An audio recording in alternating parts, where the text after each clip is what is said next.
up the pace when I'm running. I always take what I want and I always give it 100. Don't need a bank, no I'm funded. Play the game like it's nothing. I'm always thankful for something. Don't take for granted.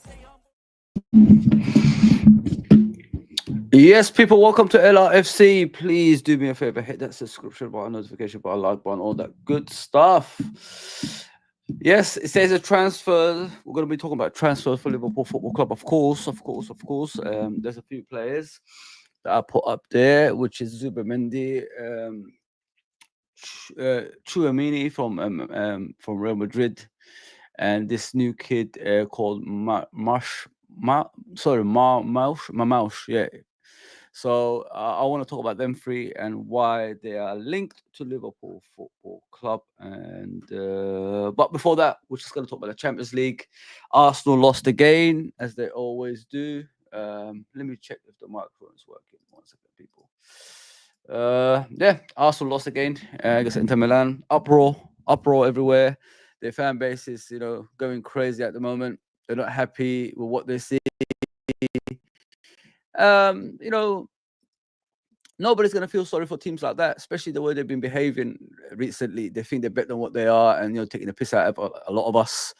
No respect for other teams. And, that's what happens. That's what happens, isn't it?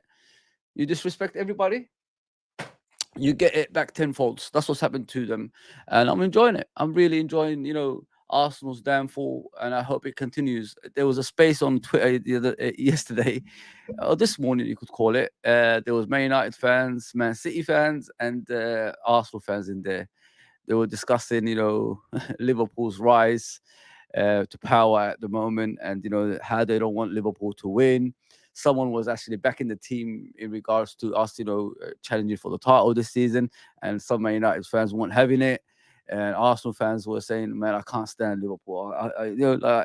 It was just that all over the place kind of space. They just can't take, Liverpool being at the top. That's what it is. And listen, the best, the best outcome of things when a team is quiet. We just mind our own business, do what we have to do, and see where we're gonna end up at the end of the season. You know what I mean? That's all we can do, guys. Us. Talking to these people, and getting wind up by them, and and all that stuff ain't the way, man. Ain't the way. Just enjoy the experience that we have at the moment, because it's beautiful, guys. Absolutely beautiful.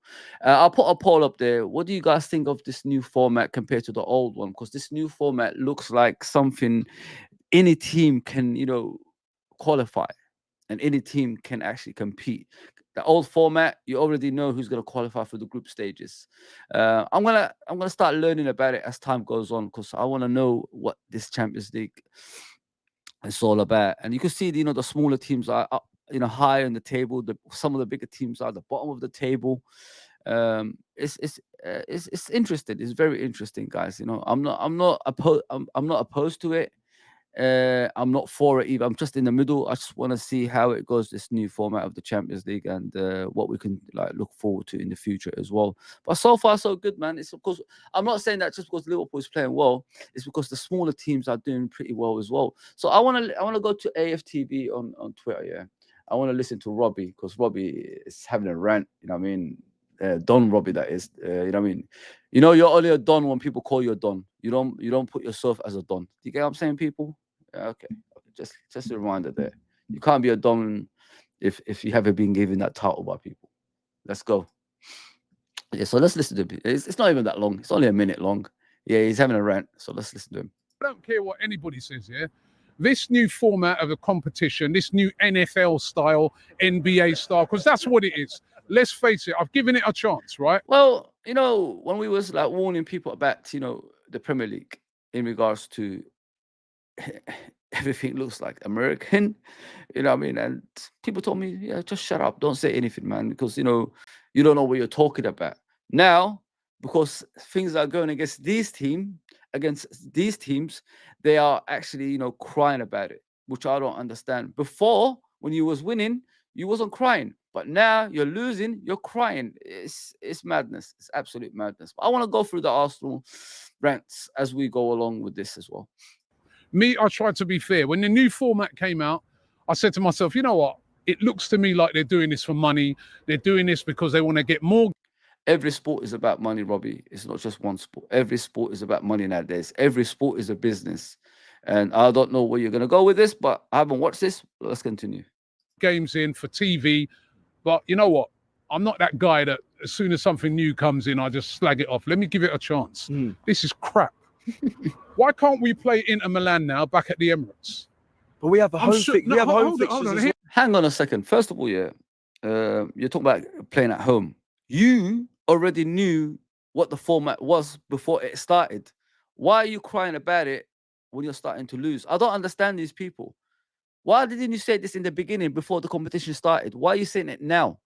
Why? Because you're losing games? Like, it's not the Arsenal you expected. It's not the winning team, that world-class players that you have and all this stuff. It's not happening. It's not connecting anymore. What is going on, bro? Like, all of a sudden you're crying. I don't understand.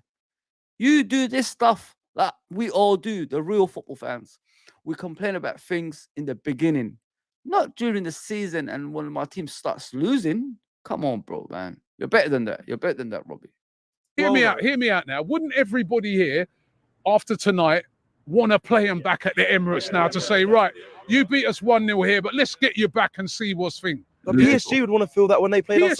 They would want to play over at their place. We played them at the Emirates. We beat them. We beat them quite comfortably. But I would have liked to see Arsenal now go to Paris and see if we could beat. You see what he just said? Like, we beat them comfortably, PSV, whoever they faced.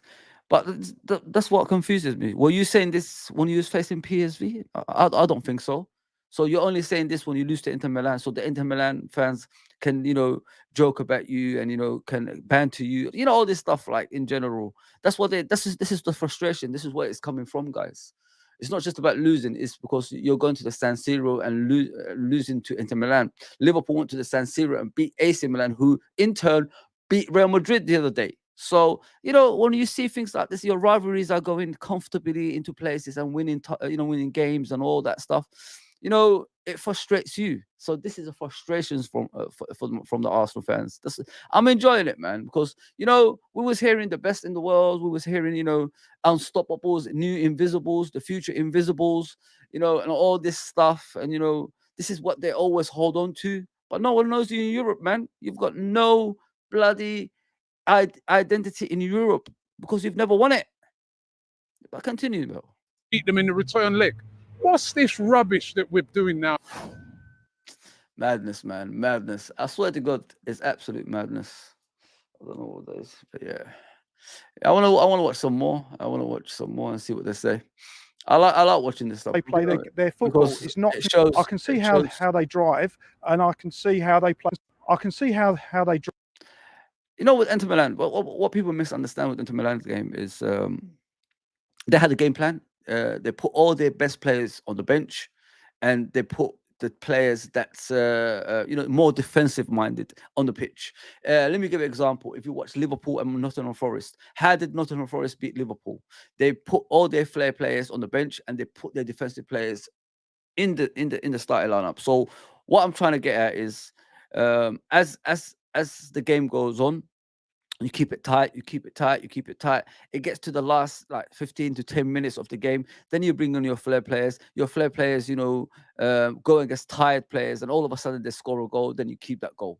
That's what Inter Milan done. And when Inter Milan beats you, the best team in the world. Let's just put it that way. A lot of questions have to be asked. A lot of questions have to be asked. People, give me the comments, man. This is my last day, guys. I'm going to be off to work tomorrow, so this is my last day for a while. Please, hit the subscription button, notification button, all that good stuff. Please like and subscribe. I will talk about the transfers of Liverpool, and I will give you the actual graphics for where they can play and what they can do, if you know what I mean, guys. So yeah, just give me help on the chat, and give me help on the subscription as well, and the likes. The likes most important, guys. Please, the likes actually trend around YouTube, and then people can watch us and join this channel as well. Abdul says, big up Abdul, by the way. I miss the old format with two games. Okay, yeah, me too, man. Listen, I don't mind. The old format was home and away. You know what I mean? That's what I miss. 100% miss. But what I like about this one, which what I was confused about in the beginning, is if you look at the table, it's anyone can get through, guys. From a small team, to a big team, it doesn't matter who you are. So everybody's got a chance. It's crazy. I'm not saying that because we're top. I'm just looking at the table, and I see a lot of big teams below the 8 people were telling me about. Abdul says, there's 2 Abduls. Wow. Don't know if it's the same person, but it is. Hi, Fozzy. Chat. Assalamu alaikum. How are you doing? We need a few pieces of the jigsaw. What we need a few pieces of the jigsaw in January 2025 to kick off on to challenge for the Champions League and the Premier League. Like, comment, subscribe, and share. Many thanks. If you're talking about like getting some more players in, I will talk about it as we get to the transfer bit. But I want to talk about the Champions League, which is like the last 2 days, and I want to I want to enjoy the Arsenal fans crying like little babies. That's what I want to enjoy. Let me just put it that way. Big up LA, man. Big up, brother. Haven't seen you for a bit. Big up, brother. It's sour grapes from Robbie. That's all. It's kind of weird, isn't it, LA? Like he's an experienced guy that knows football. You know what I mean? He's got his own channel. He's got his own crew. He wasn't saying that in the beginning, but all of a sudden he's crying like a little baby. Like, I don't understand that. I really don't understand. You got to be consistent with your thing, like I said, guys. You got to be consistent in what you say. The Champions League doesn't feel special anymore. Yes, it's true to a certain extent, but I want to give this a chance, bro. Everything in this world is about money and corruption. Yeah, it is. You're spot on. You're spot on. At the start of competition, Robbie said he liked it. Now after a loss, a complete 180 hypocrite. That's all. This is the Arsenal fans of today, bro. It's not even today. He's an older fan. You know what I mean? But if you keep flip flopping, it doesn't make any sense. Like you just said, he was all right in the beginning, but now they lose. They're crying like little babies. It's because you put your football club in a higher, pedestal, like in a higher platform. Now you're all coming down, forgetting. If you took your time and, like Haaland said, if you was more humble, maybe you'd be in a better position. But they were never humble, guys. They were just like thinking they're gonna win the league, they're gonna win the Champions League. They're gonna do everything. Listen, man.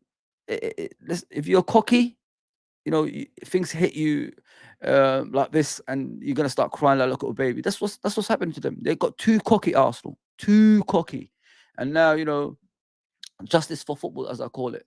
Now they're all crying like little babies, and some of the guys like Lee Gunner, Northside, they did say we're not good enough for a long time under Arteta. The guy spent over 750 million. That's a lot of money, guys. A lot of money, and 5 years. 750 million, you expect at least a trophy, and there's nothing coming back in that. Maybe 2 trophies, if you know what I mean. It's madness, man. But let's listen to some more Arsenal stuff. Get the comments through, guys. Let's like, share, and subscribe as always, and let's make the channel as big as possible, innit? Let's go. I can see how they drive, and I can see how they play their football. It's not how I do things, and it's not the right way to behave. Wait, you see how they hold on. You see how they? Are you talking about drive on the roads or drive? Yeah, I think that's a reflection of how people's behaviour on the roads is often a reflection of their behaviour, and that relates to the game. That relates to how they played the game. But I'm not saying that that they were completely wrong in how they did that. But I think it's actually a great reflection of how well Arsenal played. The fact that a team that's lost one game, they've won all their Champions League games. They've done exceptionally well. And they're a great team. Played the game in such a defensive way. They played it in a defensive way because they had a game plan. Like, I hate when people discredit other teams, which is weird. They say they're too defensive, they're not good enough, and all. I really don't understand that. Football is hang on. If you're less talented than your opponents, you got to find a way in order for you to win that game, right? And this is what Inter Milan have done. I don't know if they're less talented than Arsenal. I don't watch Inter Milan, but from what I saw, they paid a lot of respect to Arsenal. So what they did is put a defensive team there, and then won it that way. Yes, Arsenal might have had a penalty. The penalty was probably not right to a certain extent. But what you need to understand in the Champions League, if there's a handball and your arm is up here, is a penalty. If you put your arms behind your back and you try to avoid the ball, then they will give a penalty. This is how it is. This is what we have to cope with, guys, unfortunately. But every club knows it. I don't need to tell you. Every club knows the rules of the Champions League. If it hits your hand, it's more likely a penalty. That's how it is. I know that. Arsenal should know that. Their fan base should know that. They are experts at the end of the day. You know what I mean? So I don't understand. I really don't understand why they're moaning about this stuff. Big up, Dave, man. Big up, brother. No matter the format, they will win it. Yeah, big up. No matter the format is, they will win it. Yeah, 100%, bro. Somebody special. Listen, these Real Madrid is always going to be probably in the final, no matter the format. But what I like about the format, like I said, Dave, is it's different, innit? You see teams that's not supposed to be there above the teams that's supposed to be there, and it's exciting. It's exciting. I'm really enjoying it, man. Really enjoying it. I like it, and hope it stays. Okay. All right, no problem. Arsenal need to remember who they are in Europe. Nobody knows them, bro. You know what I mean? They've got no history in Europe. Look at Aston Villa. Yesterday they lost because of why? Because of a stupid Mings decision picking up the ball when the goalkeeper kicked it to him. But Aston Villa have a history they have a heritage in the Champions League. That's why they are doing good. You know what I mean? If you have that, you win. Look at Liverpool, for example, in 2005.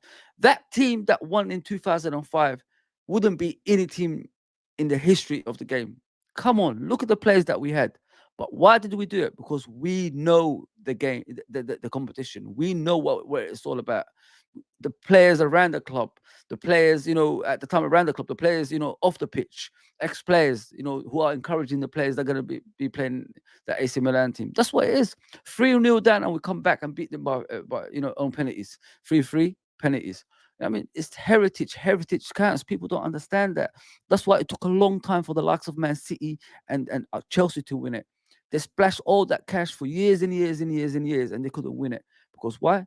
Because they didn't have that heritage. They didn't have that know-how about the Champions League.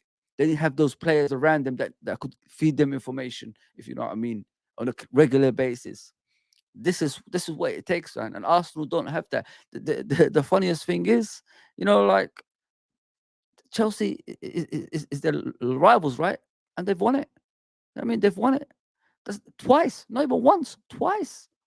It's madness. It's absolute madness that these people actually talk. You should not be talking. You should be humble. But let's continue, man. I want to hear all of them. Because it's fun. The fact that they felt the need to play in that way is actually a compliment to us. There you go. I can see how. There you go. He said it. It's a compliment to them because they pay them respect. That's what's happening in this game, and that's what people don't understand. But listen. Arteta is awful, guys. Like 750 million, guys. That's a lot of money, man. A lot of money. And you don't show anything for it. You buy rejects from your rivals who are willing to sell to you. Don't you ask yourself that question? Why are they willing to give us Jesus, Zinchenko, Kai Havertz, Jorginho? Why are these teams willing to give us these players without any hesitation? Because they're not first teamers. I mean, Kai Havertz is not on number 9. He's a right winger. Cuts in. That's what he was at Leverkusen. I remember Sami Hyypiä offering him to us at the time as well. But we never took him because we don't feel the physical side of the game he's good at. He's good at, technical stuff now and again. It's not like consistent, but the physicality of the game, is what he struggles with. And you saw it yesterday, for example. Saka kept on kicking the ball to the far post as he does in the Premier League, but no, it wasn't going to the players that normally tap it in. Why? Because that's food and drink for the likes of Inter Milan. Italian teams, what's their specialty? Defending, right? You don't cater to their defending, do you? That's what they kept on doing. I felt sorry for Saka, to be fair, guys. Like the ball it kept on going to him, He kept on doing the same trick. It's like, if you watch Arsenal, I've seen this before. You know what I mean? It's the same thing that we've seen before. And it's continuing every single time when you watch them. Pass the ball to Saka. he crosses it in, or he goes outside, and then the ball comes back in. You know, and then you pass to Martinelli. He goes on the left. He cuts in. He doesn't shoot, and then if he shoots, he hits it wide. It's the same actions in the game continuously, man. It's madness. It's absolute madness. Absolutely, Cecil. Yeah, I mean, obviously, if you roll back the years, obviously under the likes of, Arsene Wenger, we remember all of these performances, don't we, where Arsenal are dominating possession but not. There you go, people. They're talking about the Arsene Wenger days. That's when the team is struggling. That's when the team knows they've reached their limit. When you talk about the old managers, you know what I mean? That's how we do it as well. We, as Liverpool fans, when things go wrong, we go back to Jurgen Klopp, or, the most successful ones before him, like Kenny Dalglish, Joe Fagan, Bob Paisley, Bill Shankly, and etc. This is what we do. When you're struggling, you talk about old managers, and this is what they're doing, and this is the wrong way of going about it. It's like I've always said that life is about the present. If you look back, it's not good, because you're looking at the glory days. If you want the glory days to exist, you got to talk about the present. You know what I mean? And you want it to, come around somehow. And it's not good for the players. When you're talking about old players compared to the young player, the current players, the confidence ain't gonna be there anymore, because you're already reminiscing. It's not right. That's why I kept on telling Liverpool fans in the last few days, we need to back our team, because a lot of rivals are trying to bring us down to their level. I mean, we haven't got, we don't spend 750 million. We don't spend shit like that in 5 seasons. You know what I mean? We don't do things like that. But we've got a way, of playing, which the previous manager set up to this manager to take over, and it's continuing. You know, it's like the old days. If you look at Bill Shankly and Bob Paisley, Bill Shankly passed it on to Bob Paisley. Bob Paisley took it on and took it to the next level. And this is what's happening right now with Liverpool Football Club, with the lack of signings, where Arne Slot, it's not, the cup of tea for every fan, but he hasn't changed a lot, and it's working. This is what I keep telling people. Back the guy, man, because it's not fair us having a go at him. This is not even his players, but he's still doing wonders. Can you imagine when he gets his players? He tried to get to Zubimendi. It didn't work, but he could get him in the next couple of months. You know what I mean? So, listen, back your team, man. Back your team, because Liverpool is doing. Listen, look what we're doing, man. What we're doing is something special, man. If we continue it, we could break records. We could do something that nobody's done before. But we're just like, listen, we've got to do what we have to do as a fan base. Like, even the players talk about the fan base in the last couple of games. They're saying, I've never seen anything like this. You know what I mean? The fans are, giving us help when we need it in the games. If we could do that on the pitch, and, we have to do that off the pitch as well, guys. Everybody plays their part. You know what I mean? Everybody plays their part. Just be happy, man. The more happy we get, the more riled up the rival fans will get. You get what I'm saying, guys? The angrier they get is better for us, because they will take it to their players and on the pitch, and the players will be nervous, or the players won't try. That's how you beat people like this. I'm telling you, man. Scoring goals. Yeah, and it seems to come back to that, as you say, quite often every time. And we're getting back to that again.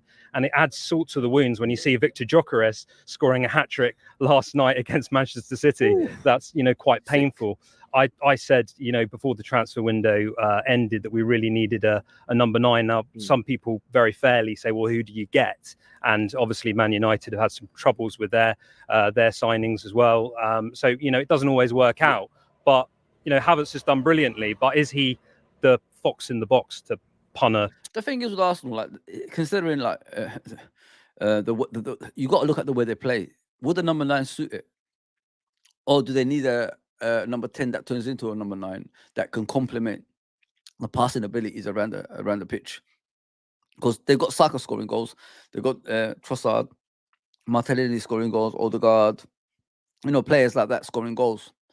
It's similar to Liverpool with Salah, Firmino, and Mane. That's what it looks to me. But he's talking about fox in the box like the old days. Do they really need that, or do they need someone who could complement the players around them? If you know what I mean. That's what I see. That's how I see when I'm looking at Arsenal. And number 9, they tried with Jesus, who I rated, to be honest, because he's a hard worker. He gives you 100% on the pitch, but it just doesn't work. So you know, Kai Havertz is already giving you indication. Maybe you need someone like Firmino type of player, intelligence at its best. He's got finesse, he's got clinical finishing, you know, ability as well. Maybe that's what you need. He could drop deep and then, you know, build up with play. Someone like Harry Kane. Let me give you. Everybody thinks Harry Kane is a number 9, but no, he's not. He could play as a number 9, yes, but he could play as a number 10 as well. So, you know, he could like 1 minute play as a number 9, next minute play as a number. Maybe there needs someone of that ilk, not an out and out striker. It doesn't always work, you know what I mean? An out and out striker with a team like this, especially because, you know, if they have an out and out striker, that means the likes of Saka, Martinelli, or Trossard, or Odegaard, you know, and the players that actually attack, it will limit their, you know, ability on the pitch, if you know what I mean, guys. Because they have to cater to the number 9 every time. Every chance, every ball they get, they have to look for the number 9, number 9, number 9. You know what I mean? That's what you got to do if a number 9 plays up front. So, like I said, they need a Firmino type of player. They don't need a number 9. I don't want to give it to them, you know. But you know what I'm saying, guys. You know what I'm saying. Yeah, get the comments through, guys. I appreciate that, man. Honestly, appreciate that. Let me just see what's going on here. Ale says, to be fair, Arsenal have no idea about the rules in the Champions League, and they have been out of it for a long time. Europa League is really their level. I've got to calm down with that. Ale, that's a bit harsh, bro. Big up Bonkers. Robbie doesn't like the competition like this, with only one game to play for each team in the league phrase. So he went home and away, like yeah, because he wants to get revenge, bro. This is what he wants. He wants to get revenge on the team that beat them. He wasn't saying that when they were winning. You know what I mean? Like, you gotta like balance it out here. If he said that after the game, you know, that they won before that, I'll back him with what he's saying. But he didn't say that.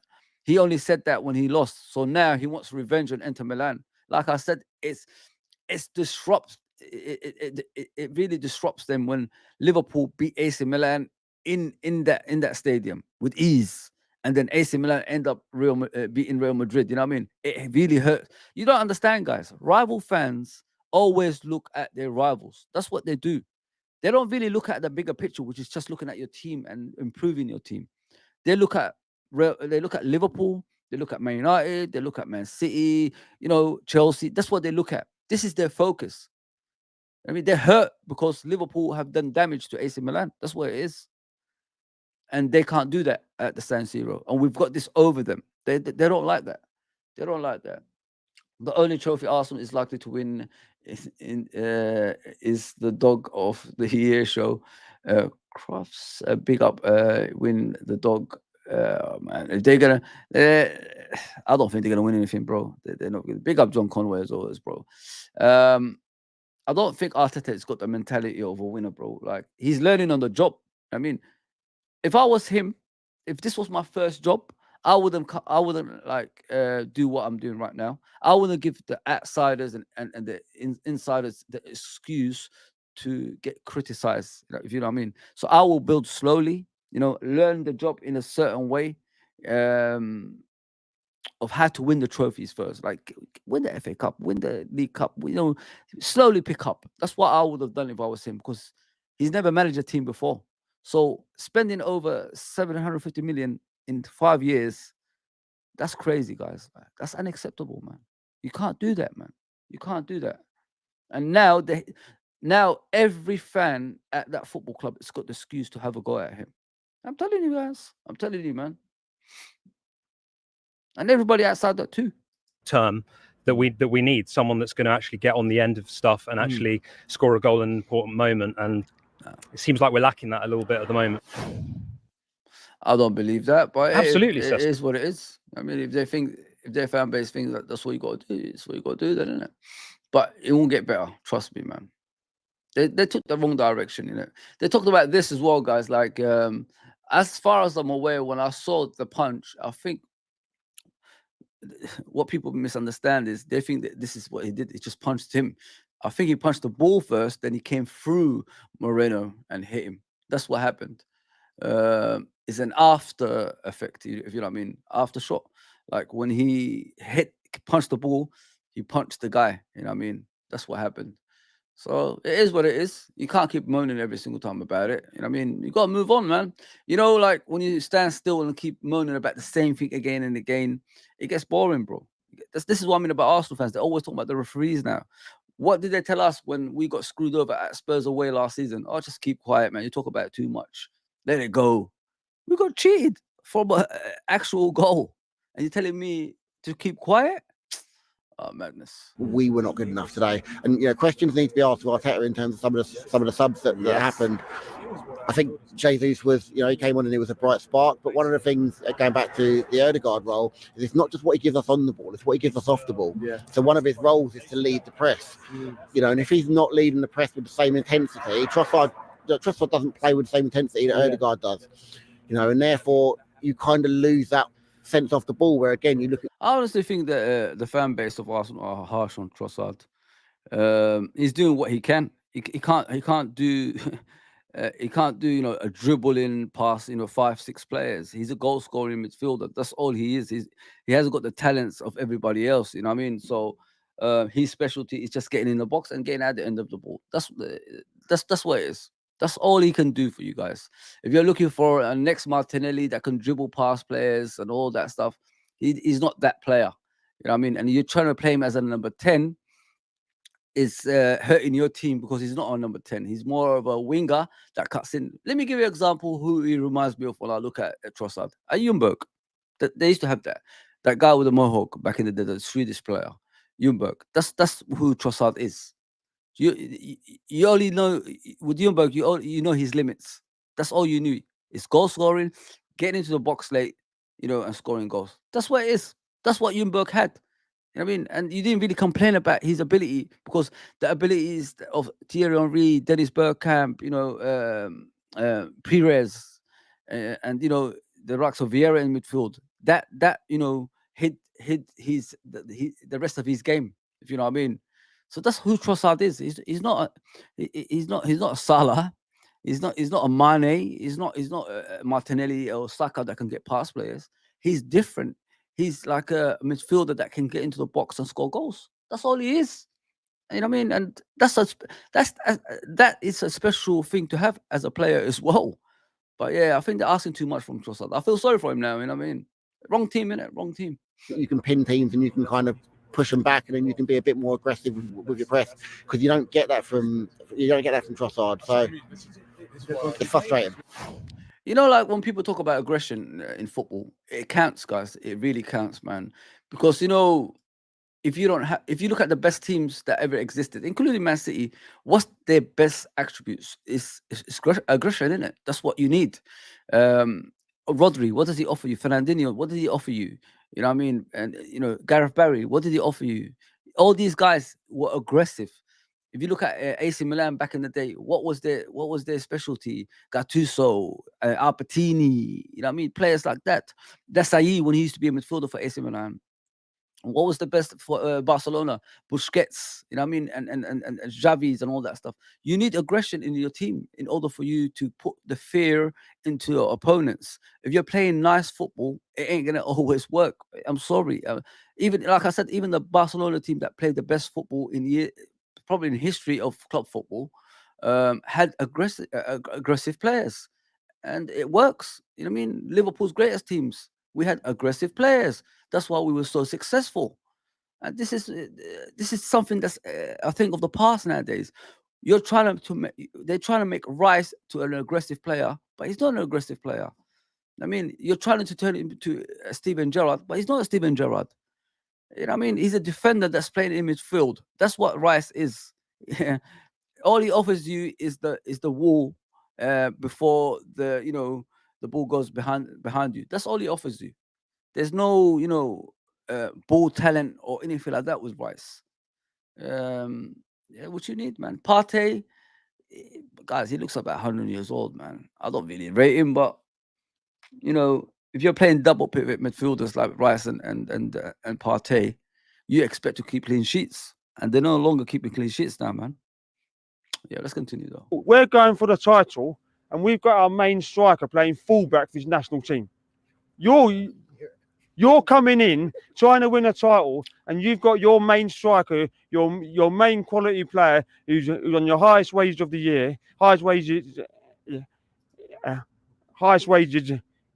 whatever he's getting 300,000 a week, and he's playing fullback for his country. So that tells you. And we let Eddie go, Smith Rowe. Yeah. You weren't Eddie's biggest fan, though. What I'm saying is, we've let. There we go. Reminiscing. I told you what they do, these people.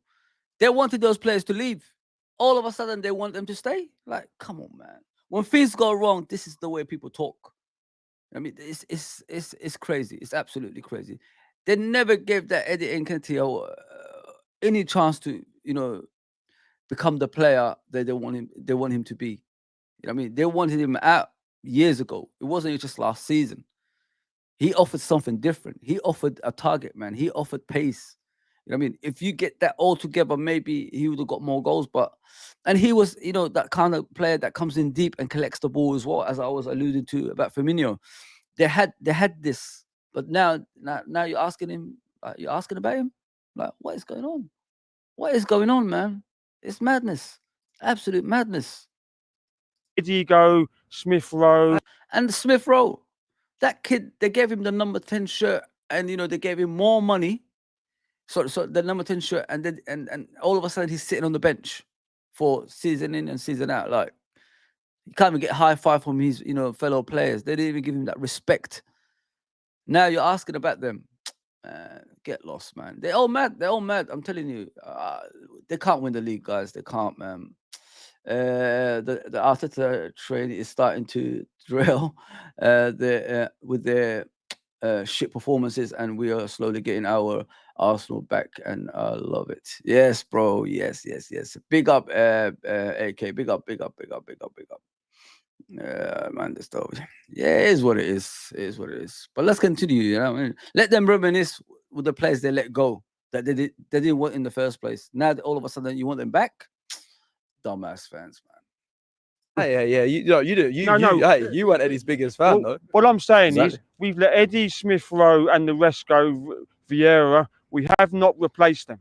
I don't like to say it, but most people, and me included, I didn't want Mikel Arteta run away. But I'm not saying he should be gone. But I'm saying if he doesn't win the Champions League or the league this year, then he has to go. Wow, what a statement! All of a sudden, take your time on it. Take your time on it. Take your time on it. I don't want him to stay. What the heck? Oh my goodness me, man. Flip flops, mate. Flip flops. I hope when we're having bad moments, we don't act like this. I really hope we don't act like this. This guy works in my building. Not the old man with the microphone, the other guy. He's a twin of that Tottenham fan. Yeah, I would. I'd just take out Trossard and put in Waneri. It's that simple. You saw Waneri, he comes on the pitch 10 minutes. He did more than Trossard did the whole game.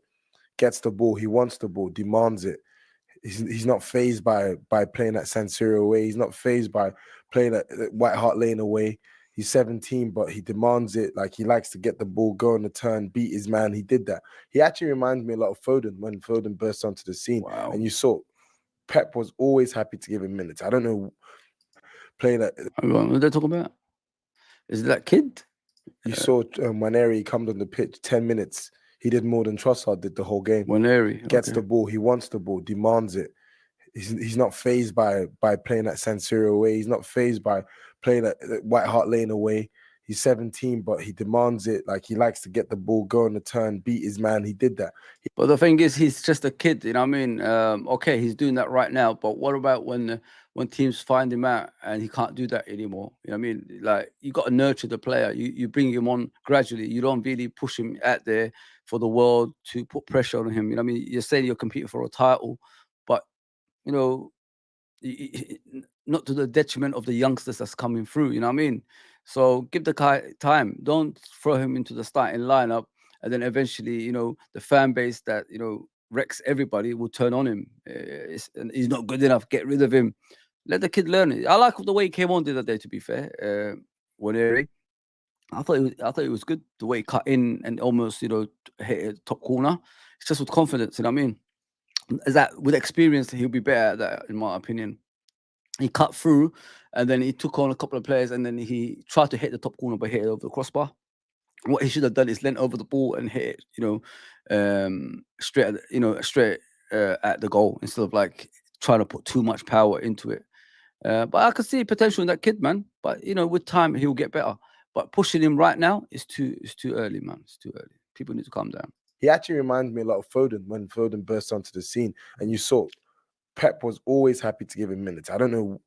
But the difference between Foden and him, Foden was gradually, getting game time. It wasn't like Pep Guardiola threw him straight away to play 90 minutes and 90 minutes and 90 minutes. He was nurturing him. He was learning from the likes of David Silva. Don't forget, one of the greats in the Premier League, one of the most calmest players on the ball I've ever seen in my lifetime.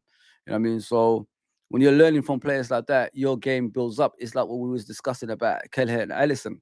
How did Kelleher become this good? Because he's training with Alisson every week. You know what I mean? This is why Kelleher, a lot of people talk about him. Why can't he be a first team goalkeeper? Because he's training with the best goalkeeper in the world. That's why. When you train with the best, you become, something close to that.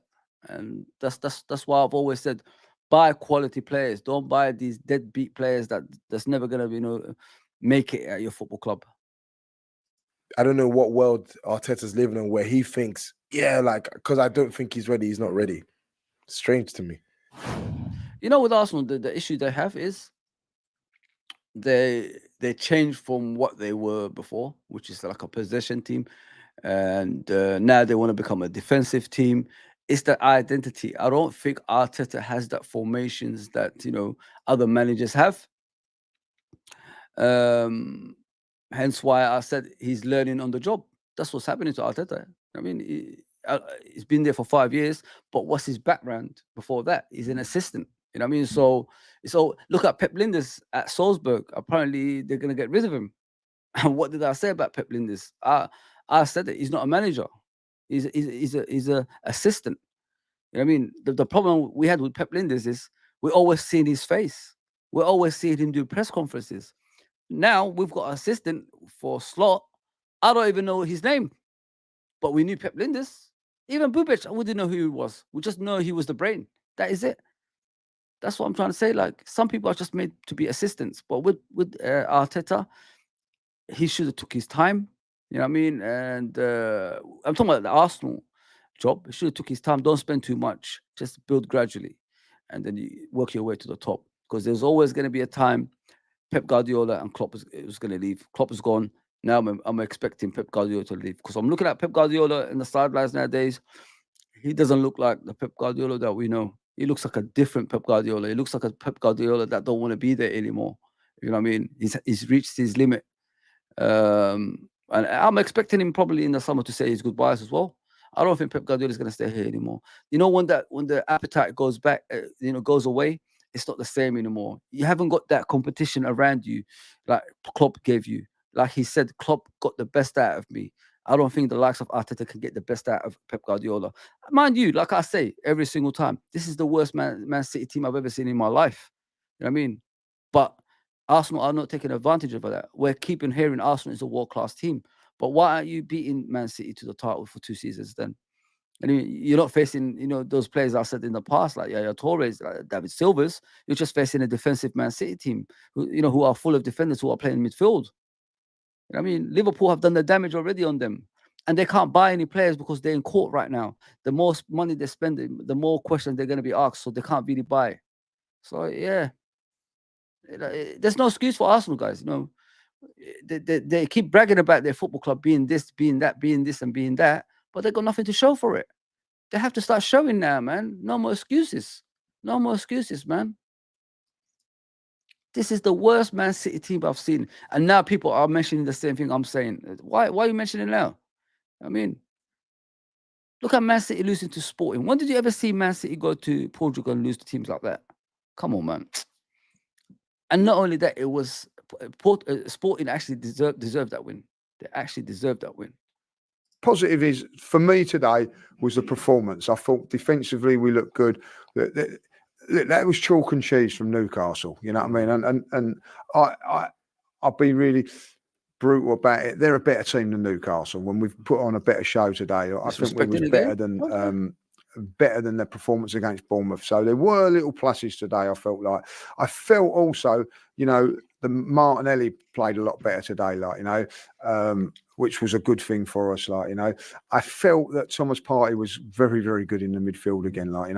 Getting consistently really good. And I thought that's the defence that now sticks together.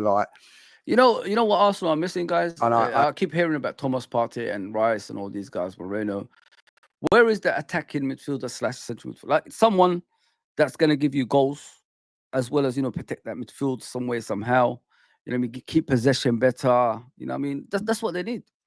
You've got 2 pivot midfielders, but you need the attacking midfielder from the three, if you know what I mean.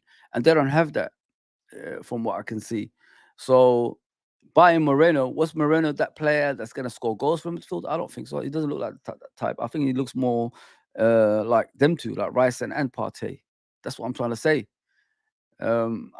Listen, they bought players, don't even know why. Vieira is gone, the one who from Porto. He's not even there anymore. I think he's on loan somewhere. Yeah, it's madness. It's absolute madness. Overstacked squad for no reason, basically. They get 1 injury. It's like they talk about it, they got about 10 injuries. You know what I mean? It's crazy. All the guys could come back and get injured again because you're rushing him back. You know what I mean? Saka is back now, but he doesn't look like the Saka that we know. Whenever I look at Saka right now, he's limping a lot. You know what I mean, guys? He's limping a lot. If you look at it today, Inter Milan didn't really open us up too much, So I think that they're the positives. Yeah, because Inter Milan played their B team. Positive is they didn't play their first team. So what are you talking about exactly, bro? I don't understand. You know what I mean? Inter Milan, who played Man City, that was their first team. Look at the way they played against Man City. Yeah, that's about it with Arsenal, man. Let's check out the Champions League, actually. Let me check out the Champions League. See the groups. Let me try look for that. Group stage, isn't it? Gotta check it out, man, because that's what we just seen. That's what we just seen. I don't know where I'm going, but yeah. So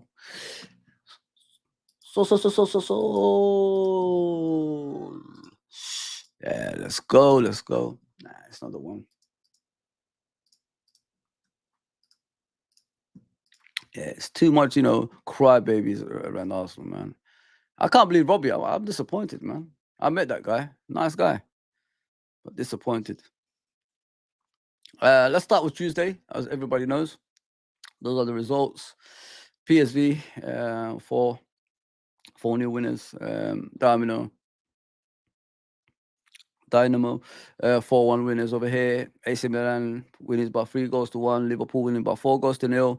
Dortmund winning by 1-0. Sporting winning by 4-1. It's embarrassing, isn't it? A hat-trick as well, bro. That's crazy, man.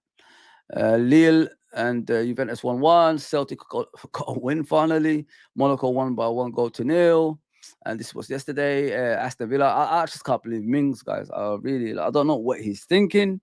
Was he waiting for a whistle? What was the issue with that dopey? It's just a dopey, man, that defender, He picked up the ball. The goalkeeper kicked it to him and he picked it up. Why are you picking up the ball, bro? Fuck's sakes. He kicked the ball towards you. Don't pick it up. Madness, man. Shakhtar and the Young Boys. Man, that doesn't sound right, they're Young Boys. 2-1 to Shakhtar. PSG have lost to Atletico. That's a strange one, man. They're the home team. What the hell's happened to them? Molina and Correa scored. Emre scored for PSG. Okay. That's crazy. Money doesn't talk anymore, is it? Everybody's trying to be law-abiding citizens. That's what they're trying to do nowadays, isn't it? They don't want to spend money anymore. I want to follow the rules. I don't want UEFA and the league to,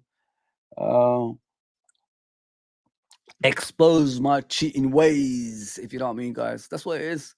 They don't want to be exposed anymore. Oh, final lost 3-1 to Salzburg. Finally. There you go, Pep Linders. You've done it. freaking Barcelona looks sick, innit, guys? They look absolutely sick, man. Scary shit. How the hell did they come back? Martinez, Lewandowski, Rafinha, Lopez. Wow.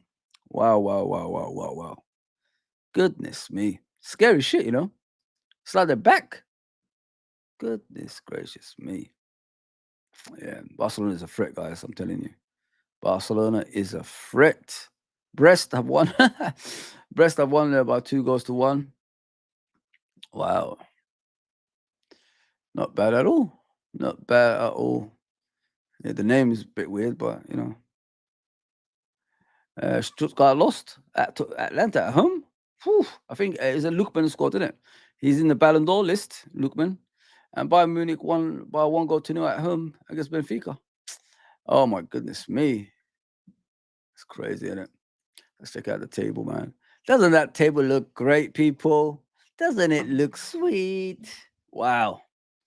Wow.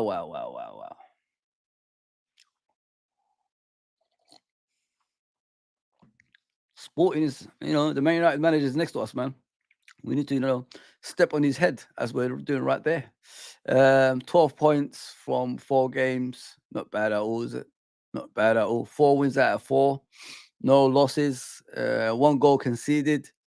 Goodness gracious me, man. 10 goals we scored. Wow. I'm loving it. Life under Slot. Life under Slot. It's amazing, isn't it? It's amazing. You know, like clean sweep so far.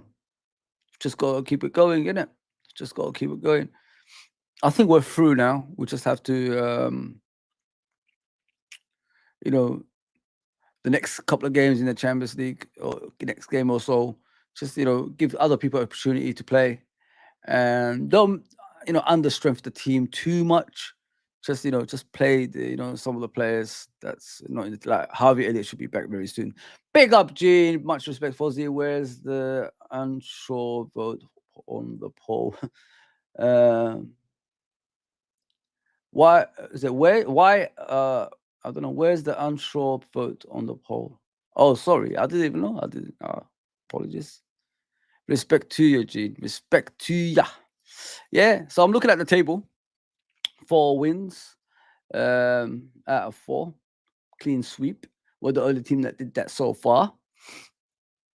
Let's look down the table. This is what I'm saying, guys. Like, look at that. Look at that. When do you ever see teams like Sporting and Monaco, Brest, you know, Aston Villas? Look at the teams at the bottom, guys. Like, it's crazy.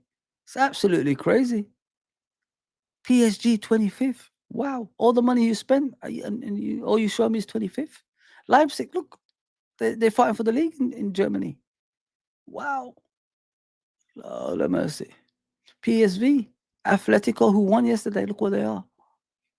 AC Milan final, Benfica, Real Madrid, Bayern Munich, Dynamo, Celtic. 4 more winners, by the way, Celtic are, if people don't know. First British team to win it. It's beautiful, isn't it? It's beautiful. Being a Liverpool fan. Wow. I'm enjoying it, people. I'm enjoying it, man. Can't argue with that. Top of the league, top of the Champions League. You know, if someone said that to you, like, at this stage of the season, would you accept it? Of course, man. Of course you would accept that. All I could bring you is the joy, guys. You know what I mean? That's all I can bring you guys. I love that, you know, the W's over here. All W's. Wicked. Absolutely wicked. All right, guys. Enough of the Champions League. Let's get to the transfers and talk about that next. Appreciate everybody that's on. Let's go.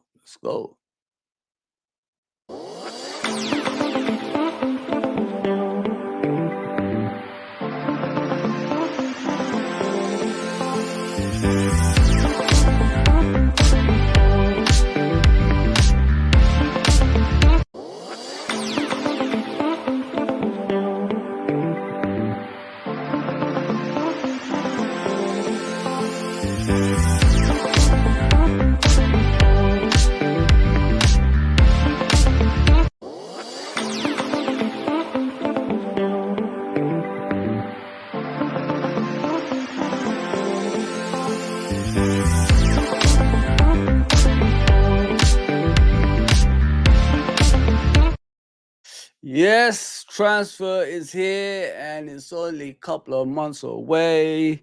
Liverpool need players. We need signings. We need to get players through the door, guys. We need to get players through the door. And there's a lot of reports about this player, Tchouaméni, heading to Liverpool.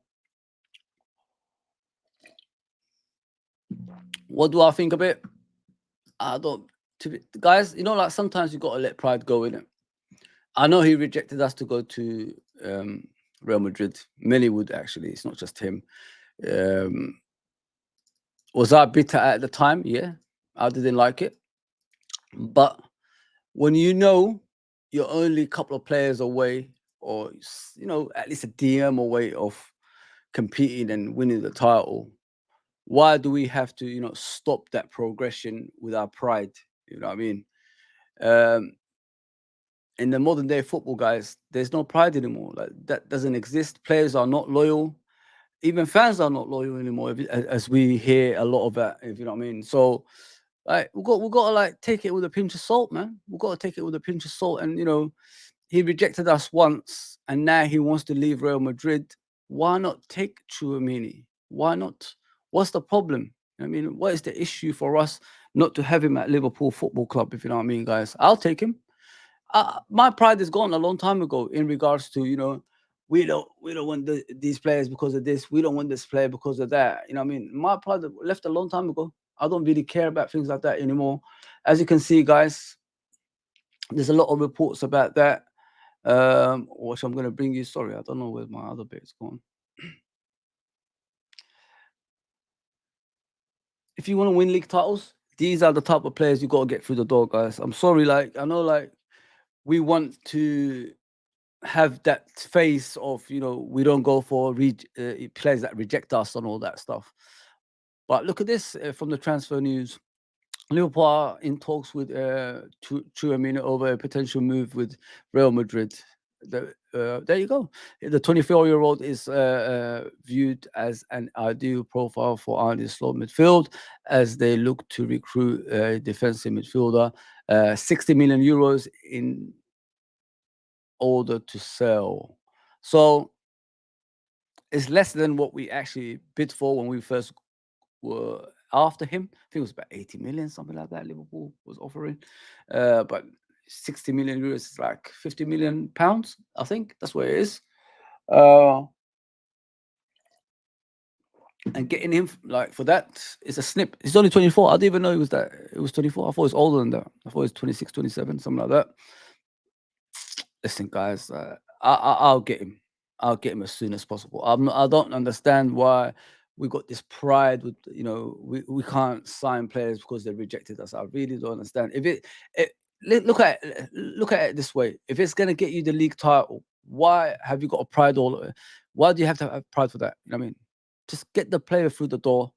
Let him, you know, cook in the Premier League and sit in front of that defense, protect that defense, less goals conceded.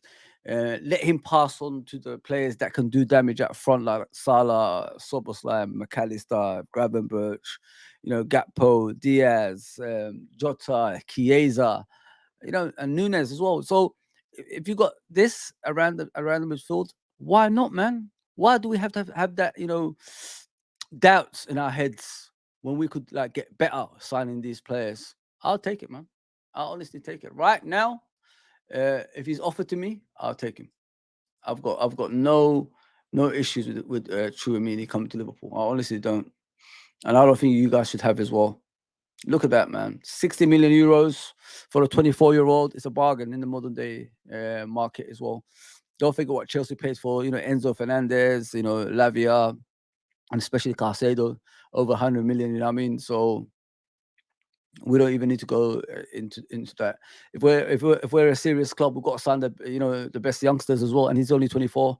He'll be here for the next 5 to 6 years. And I mean, the best thing about this as well, he won't have that in his head like, oh, I want to go to Real Madrid. He's already been there. I'd rather that than a player that's at Liverpool who's hoping to go to Real Madrid or Barcelona. You get what I'm saying, guys? We will never get that out of him now. The reason he's for sale, or what I've heard, is they're trying to play him as a centre back, and he doesn't want to play as a centre back. He says, "I'm a DM. I'm not a centre back." And he's right. It's not about the pride for me. Is the guy who we need, or is there a better fit? I think he'd be all right. To be fair, if we can't get Zubamendi, who's the fit, you know what I mean? I think Tchouaméni is slightly different, and I'll show you in the formations I'll put up, Gene, then you'll understand more what he can offer our team. You know what I mean? I don't think people break it down to you guys a lot in regards to what they offer to the team. It's like the question you asked, like, is what's good for the team. I think they both are in a different kind of way. If you want possession and continuous passing through lines and all this stuff, Zubamendi is your guy. If you want a little bit of possession and be the governor in the midfield, that nobody gets past and it's hard to get to the defense, Tchouaméni is your guy. That's the difference between them two. So either way would be fine, and I hope this is true, because I like what I see of him, to be fair, guys. Him coming to Liverpool, it'd be something sweet, man. I'm not even lying, guys, honestly. Oh man, I don't want to look at that guy. Can't stand him, man. I'm sorry, I'm not a Neymar guy. I never was. You know what I mean? And I never will be. And I will never even mention him in the future in regards to great players, because he's destroyed Brazil, man. He's destroyed football in general. It's madness, man. Like we let this guy get away with that. It's madness, man. Awful, man. Awful. Look at Salah, guys, man. Look at this genius. You know what? I've come around with Salah as well. I have to admit, sometimes GA 18, like 9 goals, 9 assists from a guy who's 32 years old and who's out of a contract in the summer. He could talk to anyone in January. I mean, we need to sort this out, this contracts, in my opinion, in the next month or so, because if it leads to the January transfer window, we're going to have a lot of issues, and then it will disrupt the team on the pitch as well.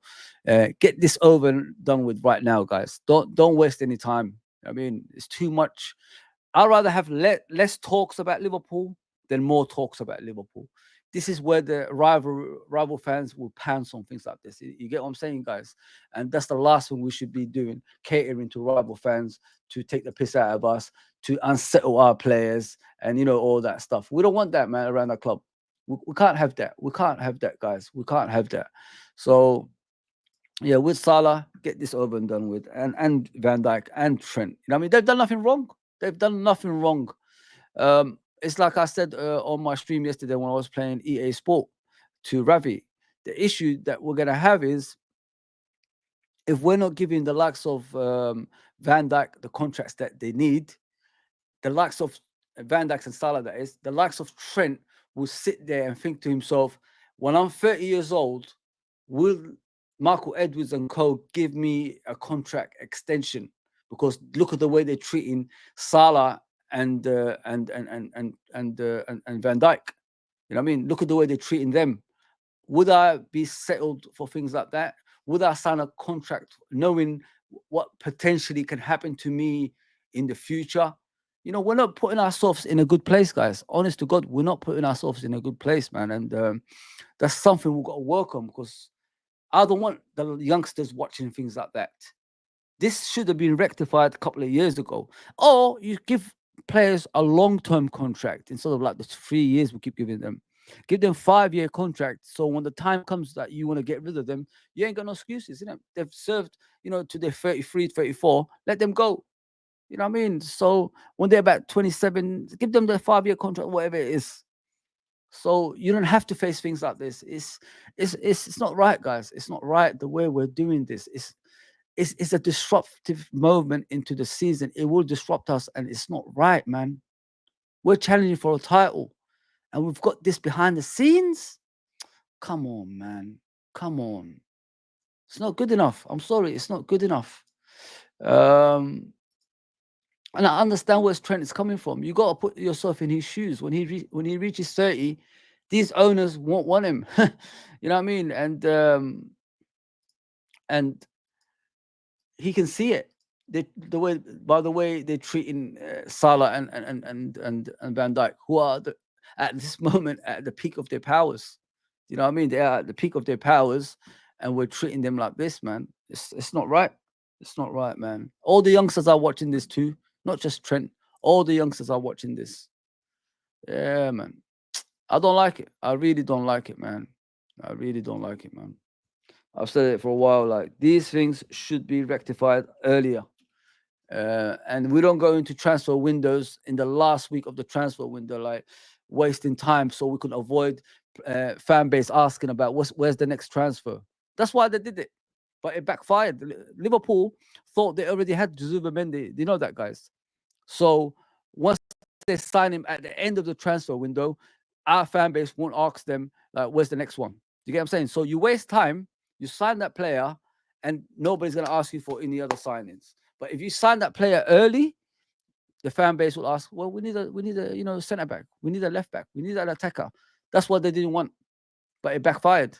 Stupid. It's really stupid, that is. It's really, really, really stupid that it backfired, man. It backfired, and I don't like that. I really don't like things like that. It's not right, guys. It's not right, man. It's not right. I'm just looking for Zubimendi stuff. Let me just come back to that. But I'll show you the formations we could put, and how we can go about it, because I don't think people break it down for you guys in regards to that. I think people just chat nonsense. You know what I mean? Oh, we're just gonna sign Zubimendi and he's gonna pass the ball about and all this stuff. We're gonna sign Chouamini and it's just gonna be a brick, so a wall people can't get past. It's not like that, man. There's more to this. There's more to this, man. There's more to this. You just got to watch the player, then understand what he can do. That's what you got to do, man. Yeah, I'm just looking for Zubimendi. He ain't coming back. Zubimendi. Yeah, I'll forgive him, Zubimendi. I can't be asked anymore, man. We need him, guys. You know what I mean? We definitely need him, man. And it's hurting. It's really, really hurting, man. I'd love to have him at Liverpool Football Club, honestly. I'd love to have him at Liverpool Football Club. I think he'd be phenomenal at our football club. Zubimendi, there he is.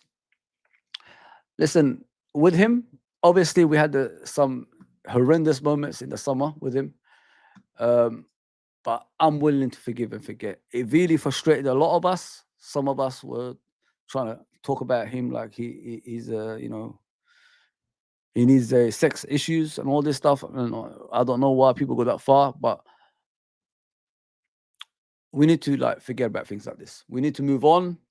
We need to look for what's best for Liverpool Football Club. That's what we need to do.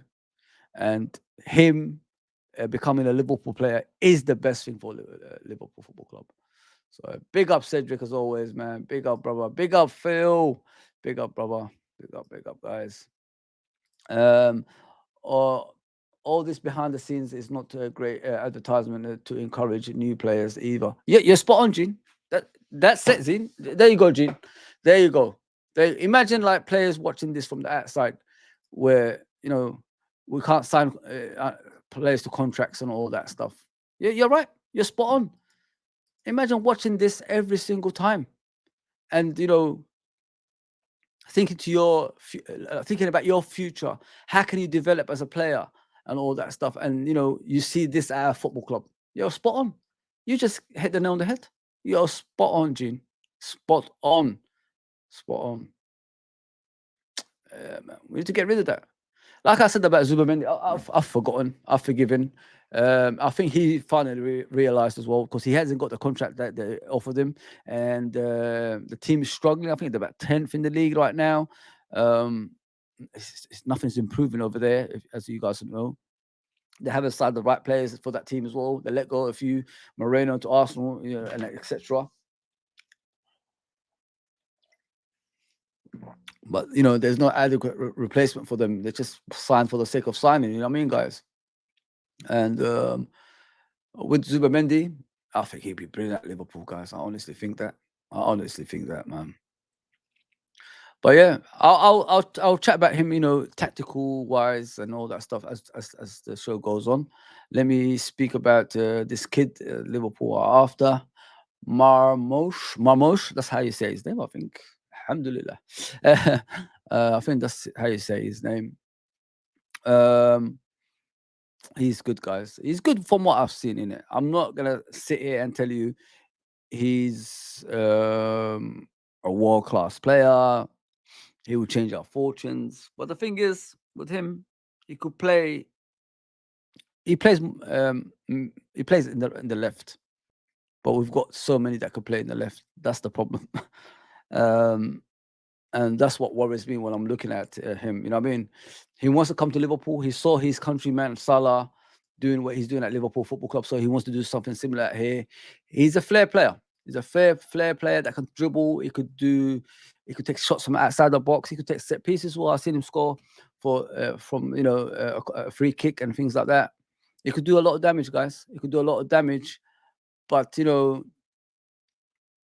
we've got enough players in that position in the first place, if you know what I mean. So where are we going to play him? He's not going to be a Salah replacement because he doesn't play the same position as Salah. If we're going to go to the direction of a right-footed in the right side, then it's not a problem for me. He could play there. But we've got Gakpo, we've got Diaz, we've got Nunes that can play on the left. We've got Jota that can play on the left. You know what I mean, guys? So where can we fit him? And he's asking for Liverpool to come and get him as well. He wants a Liverpool move. He wants a Liverpool move, man. Like I said, I only watch clips of him. I don't really know a lot about him. I'm not going to sit here and tell you he's the next coming of Mo Salah. I don't know. Anton actually mentioned him. That's why I want to talk about him. And there's a lot of reports about Bayern Munich and Liverpool chasing him. Let me just put it up there. Sorry, guys.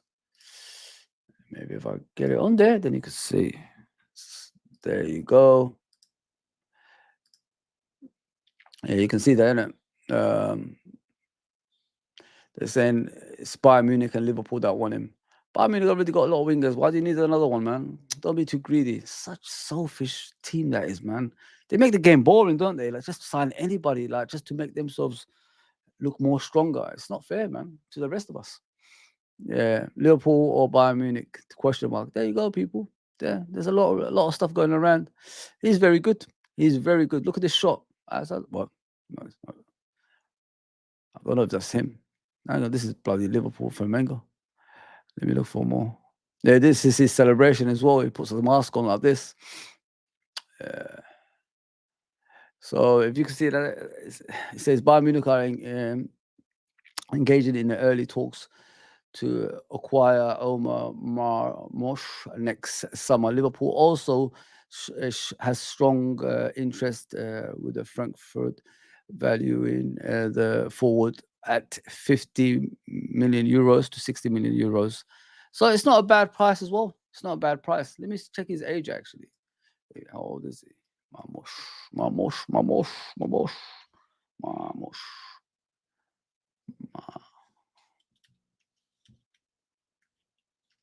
Let me check his age. Hopefully I can find him. The thing is, guys, even if Liverpool get him, we're going to have that issue of the African nations playing in January. He's 25 years old, so he's not that old. Born in the same area as Salah as well, Cairo. There you go, in Egypt. So what I'm afraid of is if we buy him, the African nations will come into that as well. The likes of Salah, like Salah is 32 and he's still playing international football. Why he should be actually concentrating in his club football now. That's what Salah should be doing at that age. But he's the poster man for Egypt, isn't it? So, which this can happen with him as well, because he's the next coming, he's the next crop of the young Egyptian players. You know what I mean? Is this what we need? Another guy who's going to go to African nations, unless the African nations is being moved to January or something like that. Sorry, to the summer, from January to the summer. If you know what I mean, guys. I don't know. I really don't know. That's although I want Kudus as well. That's another one as well. I mean, because what I look at is previous seasons. When we was competing for the league title, what was the issues that we had? Players leaving in January, although we did good at some stages, but when they come back from the African nations, they demand the first team spot, and the first team when they start playing, they start off slow again, and that's what we don't need. I mean, we need to continue the momentum as we're winning games, but they always disrupt that when they leave for the African nations. Hence why we didn't win the league a couple of seasons ago, the quad season. I remember when Salah came back, he wasn't all that. Last season, same thing again. You know what I mean? They disrupt our season when they go for competitions like that. And this is why a lot of teams actually avoid African players as well. So this is it's a scary thing. It's a scary thing. And I worry about that. I really worry about that. Harry Kane, man. Goodness gracious me. So Bayern Munich won him. Okay, we'll see. We'll see. Did I hear Zubi wished he had come to us after all? That's what a lot of people are saying, Gene, you know, with him. A lot of people are saying that he regrets not signing for Liverpool. And, you know, the promises made to Zubimendi didn't come through. It didn't come through. They failed in that. And he's upset about that. You know what I mean? So sometimes, you know, a lot of people can make you promises, but it doesn't mean anything. You know what I mean? They have to deliver beforehand. That's when you take it, when they're delivering beforehand. But, you know, him being a homegrown and trusting, you know, the system of Real Sociedad has cost him. Cost his, you know, ambition as a footballer. Can you imagine coming to the Premier League, winning the Premier League, winning the Champions League? You're never going to do that with Real Sociedad. Let's just be realistic here, you know what I mean? And the excuse he made was, you know, I'll be homesick, you know what I mean? And that was just an excuse, I think, in my opinion. But yeah, they let him down, and now he regrets it. It's a bit too late for me, but you know what I mean? It's a bit too late. It's a bit too late, man, for that. I wish, you know, you thought of like coming to us in the beginning instead of like wasting time. So I want to give you the formation. I want to show you guys what they could potentially do for Liverpool if they come to Liverpool. Let me do that for you.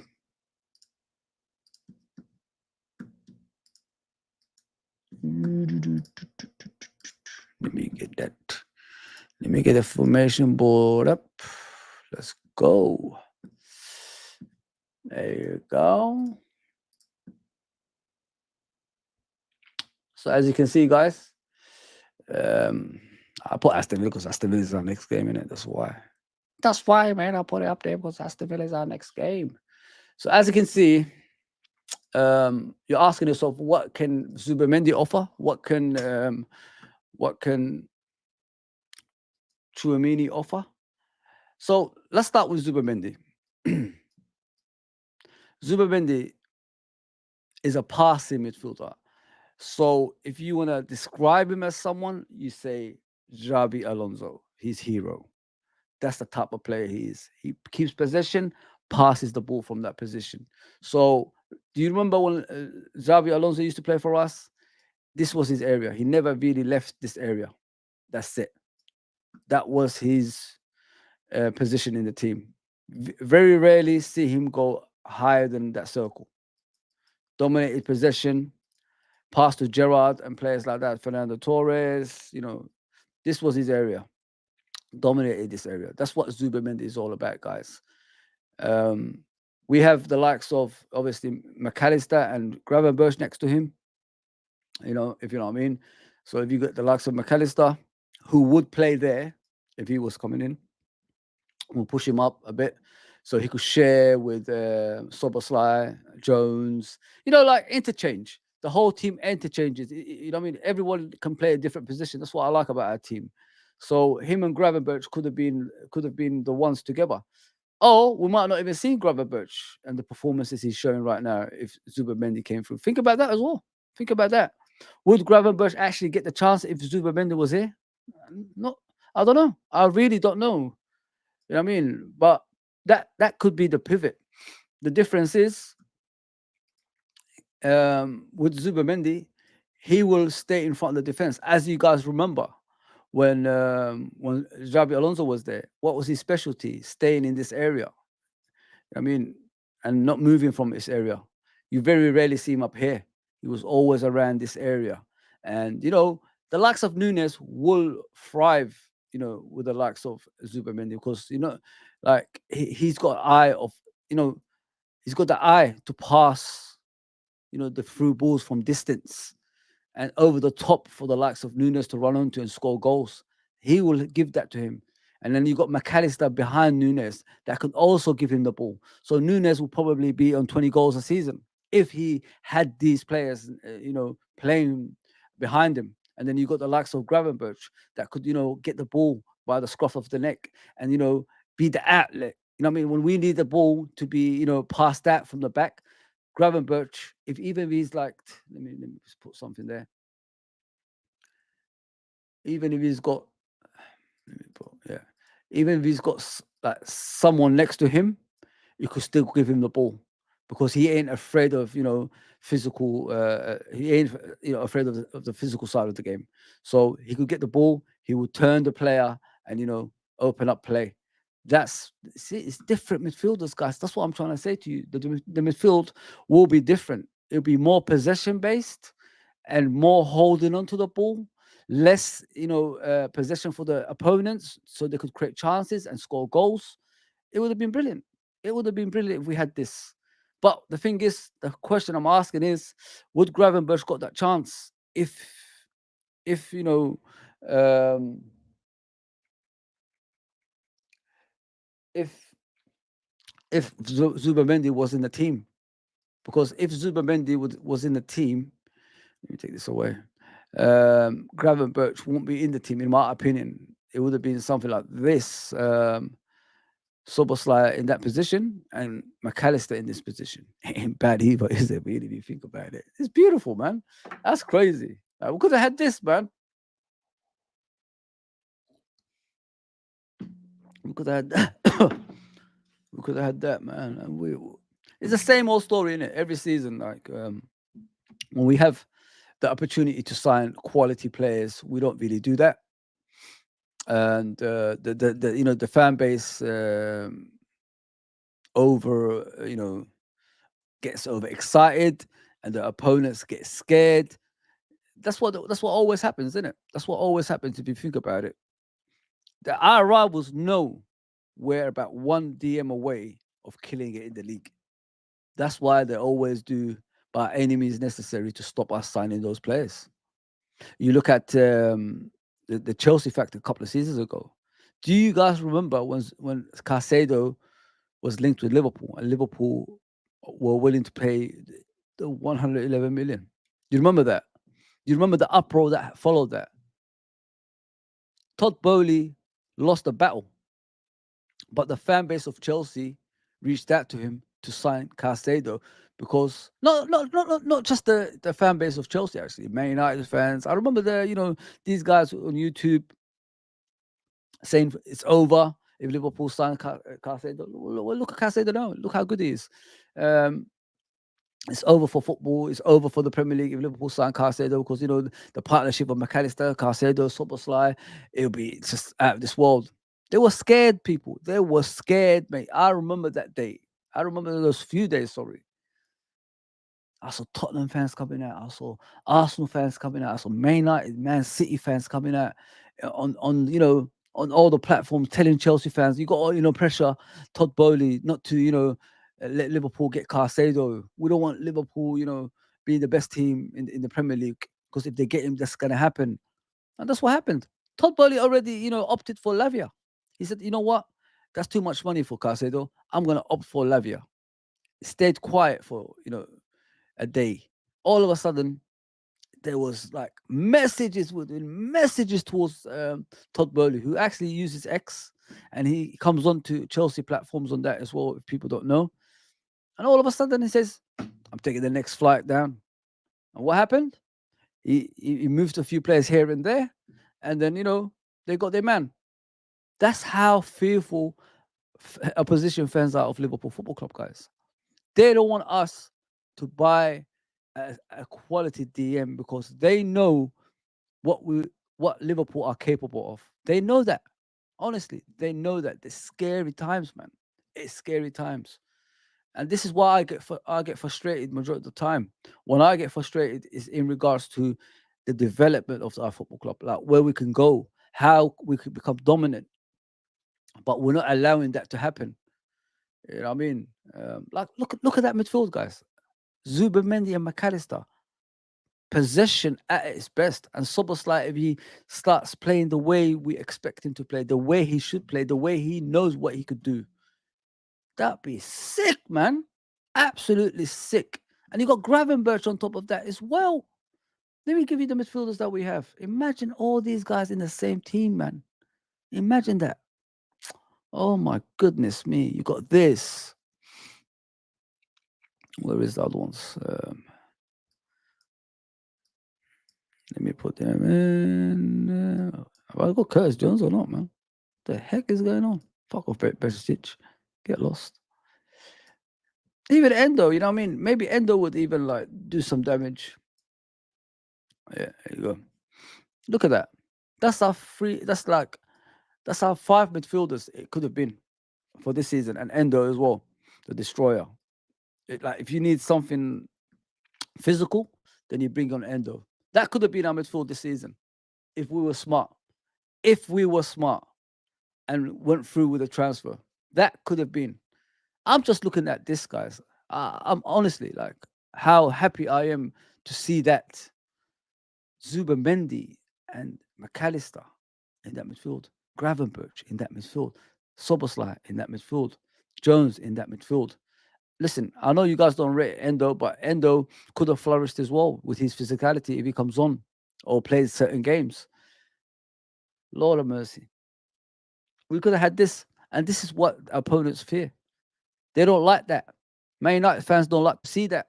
Chelsea fans don't like to see that. Arsenal fans don't like to see that. Man City fans don't like to see that because they know what's to come after that.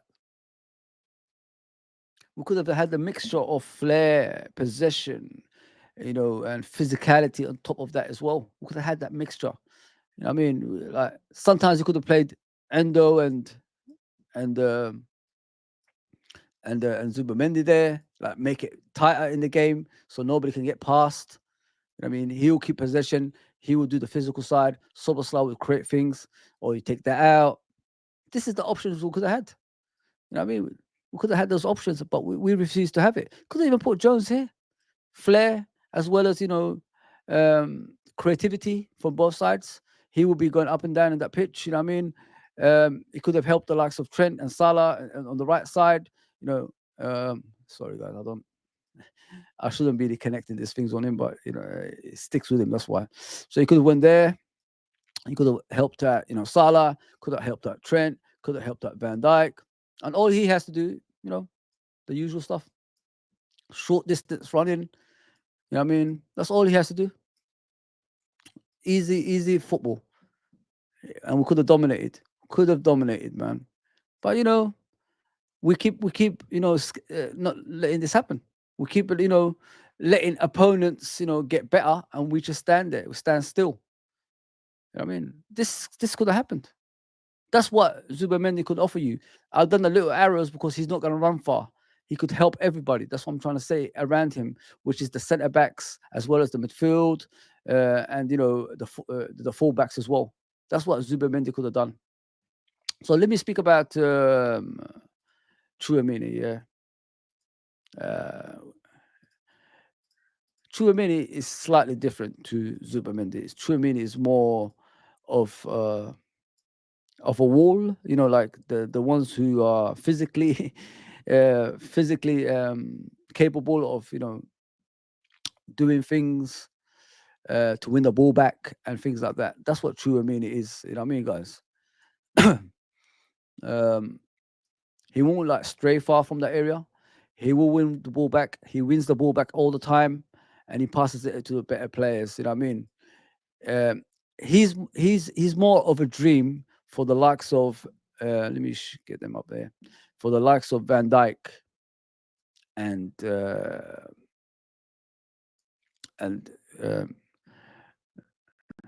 Konate. That's the dream for them. He's more of a dream. Zubamendi is more of a dream for the likes of McAllister, Gravenberch, Endo, Soboslai, Jones. That's that's the dream for them. But if you're talking about Chouamini, he's the dream for the likes of these two. He's a dream for likes of Trent, because he could cover him when he goes out wide or wherever he disappears to, and Tsimikas or Robertson. So he's the type of player that won't go far from the defense. He's going to stay around here. As far as he will go is somewhere here. That's it. That's as far as he'll go. He's not going to go further than that. That's what Chouamini is, if you know what I mean. And he loves being in front of that defense and protecting. Any gaps that appear, Chouamini will be there. That's what he's all about, if you know what I mean. These areas, he'll cover. This area, if we need to get back, into ultra defensive, that's what he will do. You know what I mean? You won't see him going there. You're not going to see him going there or anything like that. That's not his game. So forget about that with Chouamini. He's more or less covering the gaps. You see every gap here? If the ball's on this side, he'll cover that gap. If the ball's on this side, he'll cover that gap. That's what he's all about. Like I said, in this arrow here, that's as far as he goes. He doesn't go further than that, guys. So he's a dream for the centre backs and fullbacks. That's what he is. He's not gonna do anything extraordinary. He's not gonna take on 5 players and put it in the top corner. He will protect that defense. That's his job. And every team that won the league has that, man. Every team that won the league has that. Like I said, swallow your pride. If these players are available and we get one of them, it's a bonus for Liverpool. And I don't mind Chouamini. I really don't. See, this is what he can offer. Very hard to get past these areas. You know what I mean? This is what opponents look for, gaps. And if you've got 3 players there, 4 players, 5 players, whatever it is, it's easy to cover those positions. You know what I mean? Like the likes of Konate can get out of his position, and he'll be here covering him. Do you get what I'm saying?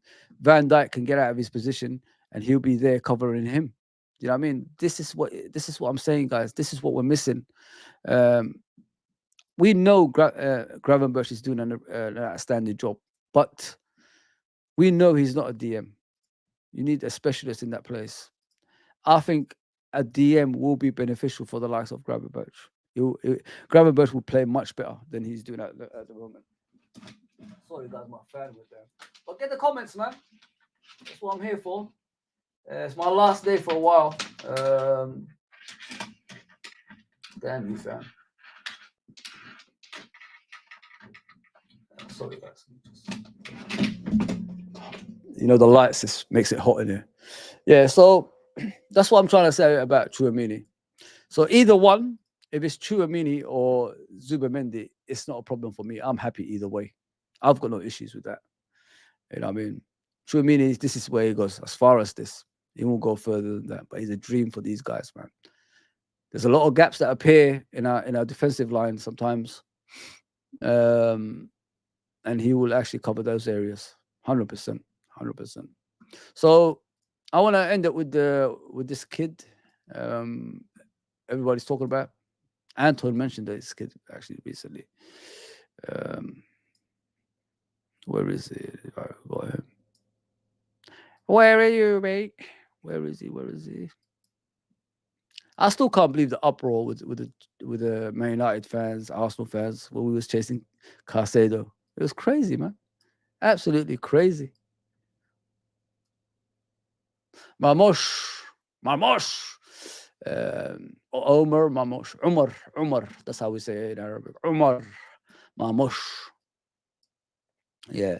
This kid, is a flair player, guys. Like, don't expect him to set the world alight straight away. It will take him time. Premier League is a difficult league to play in, innit? So if you ask him, where does he play? He's basically a right-footed player that comes off the left, or he could play as a striker, like withdrawn role, Firmino role. That's what he is. I think he started on the right wing. He can play there. So anywhere along the front line he could play, but mainly on the left side. He's a dribbler. He's a skillful player. He's quick. He could take set pieces as well. He's more or less the players that come, from the left-hand side, not in the outside, cut in and shoot from outside the box, into the bottom corner. That's what he is. And, he gets out tight situations. You could give him ball in the tight areas, and he'll get out of it. That's how good he is, to be fair, guys. So watch out for him, man. Watch out for him, man. And what I've heard is he wants Liverpool move. He's desperate for Liverpool move. That's his dream move, basically. He saw his countryman Salah do some wonders out here, so he wants to come here and do his own thing. But yeah, he's flair. He's 24. He's a busy little player from what I saw the clips. The clips doesn't give you the full extent of the player because it's just clips of their best moments. What you need to watch is 3 or 4 games of him, like 90 minutes. Then you'll understand the player, what he's all about. You know what I mean? Don't ever believe what you see on YouTube, which is small clips and all that stuff. It's not the way. It's not the way, guys.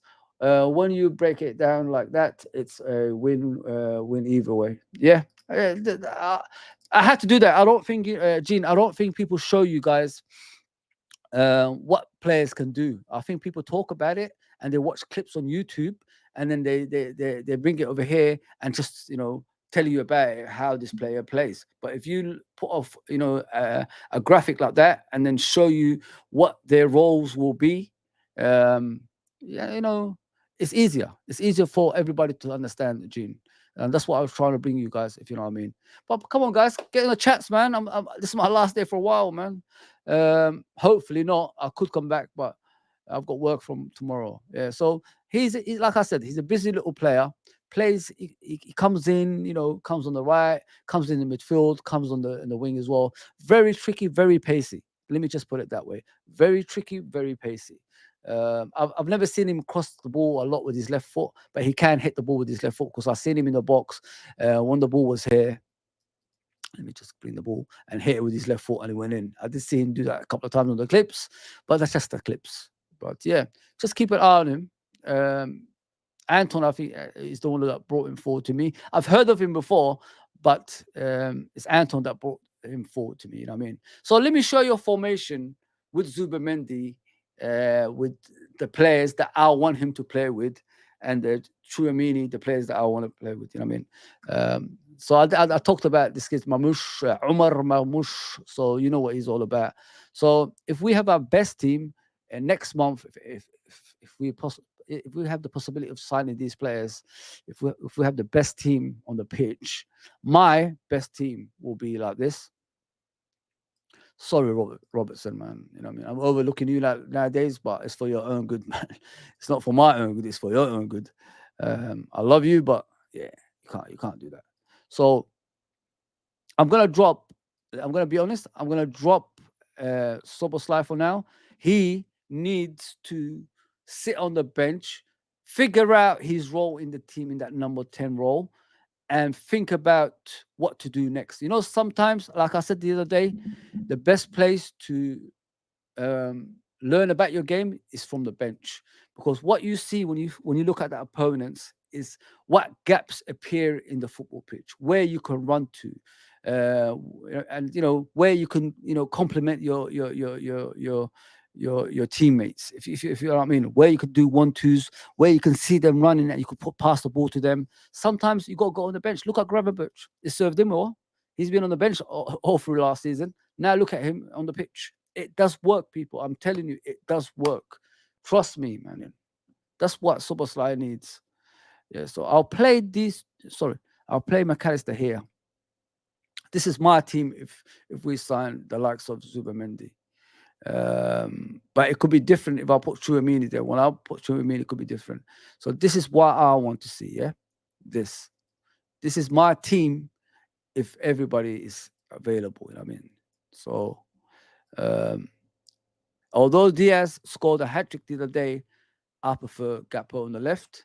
Gakpo offers me more. Gakpo offers me this on the left. I mean, he offers me this. He offers me going all the way back there. He offers me coming to midfield sometimes to help out. He offers me cutting in from there. And he offers me goals on top of that as well. What I like about Gakpo is he can cross with his left foot. He can go on the outside. He can come inside to shoot, obviously, at the goal and score goals.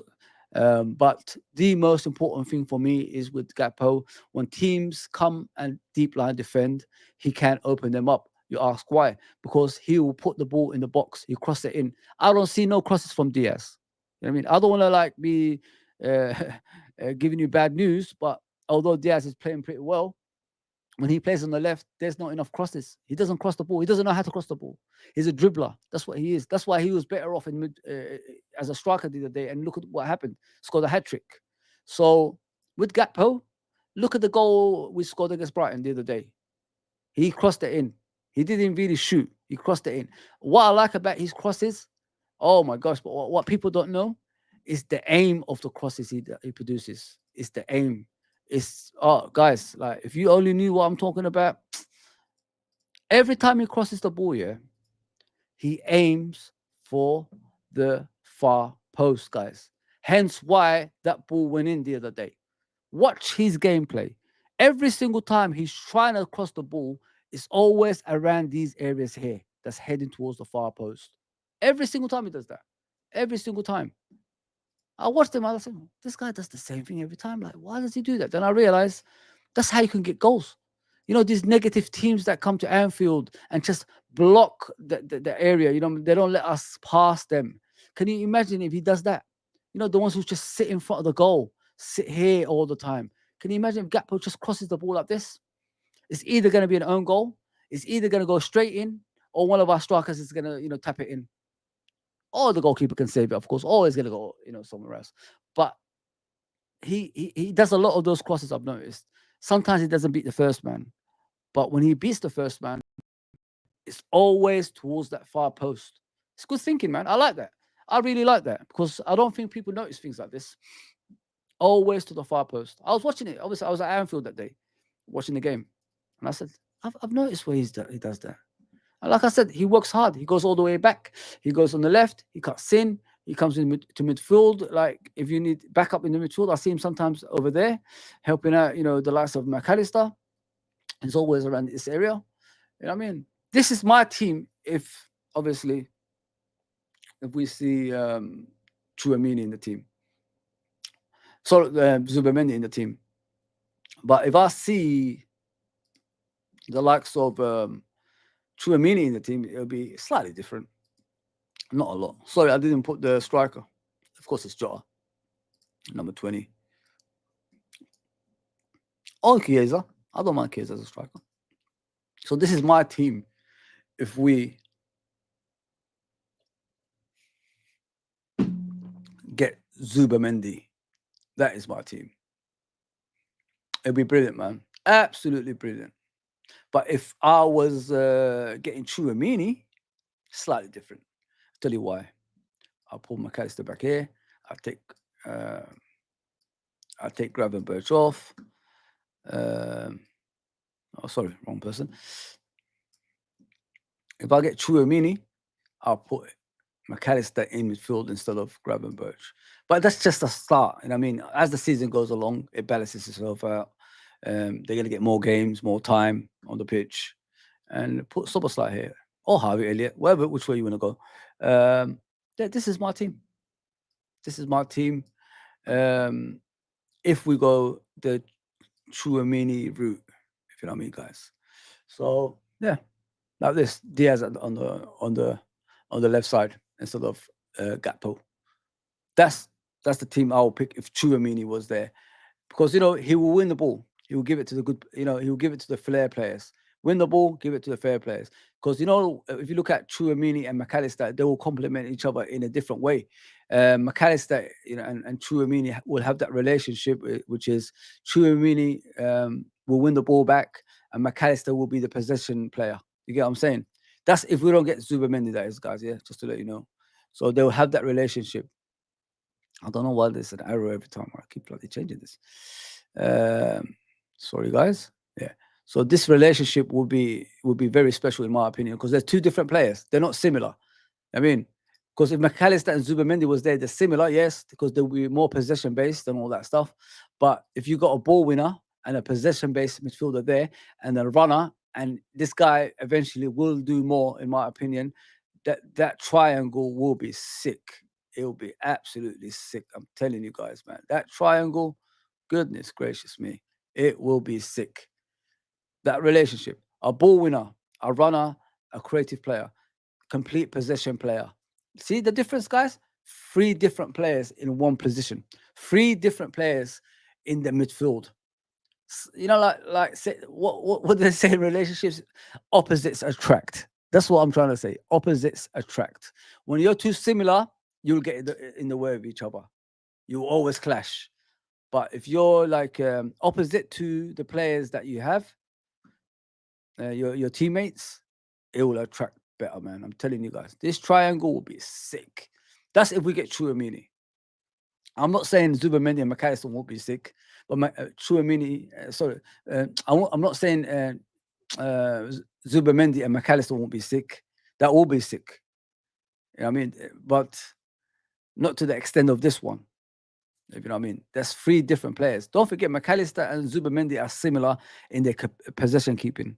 There's just slight difference from them two. But these 3, they're nothing alike. That's what I like about them. They're nothing alike. So, yeah, man, it'd be brilliant. It'd be brilliant. Either way, I'm fine with it. You know what I mean? But it's all about the relationship in the midfield. You win your games in midfield, don't you? You don't really win out wide all the time in the modern day football. It's all about possession based and winning your battles in the midfield. You know what I mean? If teams go over that midfield, that's when they start attacking you and getting goals. So if you dominate your midfield area, the wings, the fullbacks, everything in attack and the striker will flourish in the game. That's how I see it, guys. Yeah, but yeah, this relationship will be sick, to be fair, man. I mean, the reason I put Gravenberch and Zubimendi together because they're not the same either, are they? They're not the same. Gravenberch is more of a control-based, getting out tight areas. Zubimendi is a possession player that can pass the ball about, get it from the defense, get it from the fullbacks and push it forward. You know what I mean? And all that stuff. And passing, doing that long balls from deep, like as Xabi Alonso used to do back in the day. Yeah, it's sick, man. I like it. I really like it. That'd be sick, Bella. Yeah, so this is what I've got for you guys. I hope you guys enjoyed it. Like sometimes you've got to break it down for people to understand, you know what I mean? And that's what I've been trying to bring you guys. I could talk nonsense for the whole day and there's no graphics on the screen that could show you, you know what I mean? It doesn't work. I have seen screaming of of the longest. Let's go and FSG. Enough is enough. Put your hands in your pockets. Yeah, Gene, that's the problem we have in it. We ain't got no money. That's the problem. Yeah, man. If they put their hands in their pockets, Gene, it would have been better. We could have dominated this season even further. It's not like we're not dominating now. But those draws, those losses, we only lost one and drawed one. It could have been wins if we had the right players in the team. If you know what I mean. So it's sad. It's sad, Gene, in my opinion.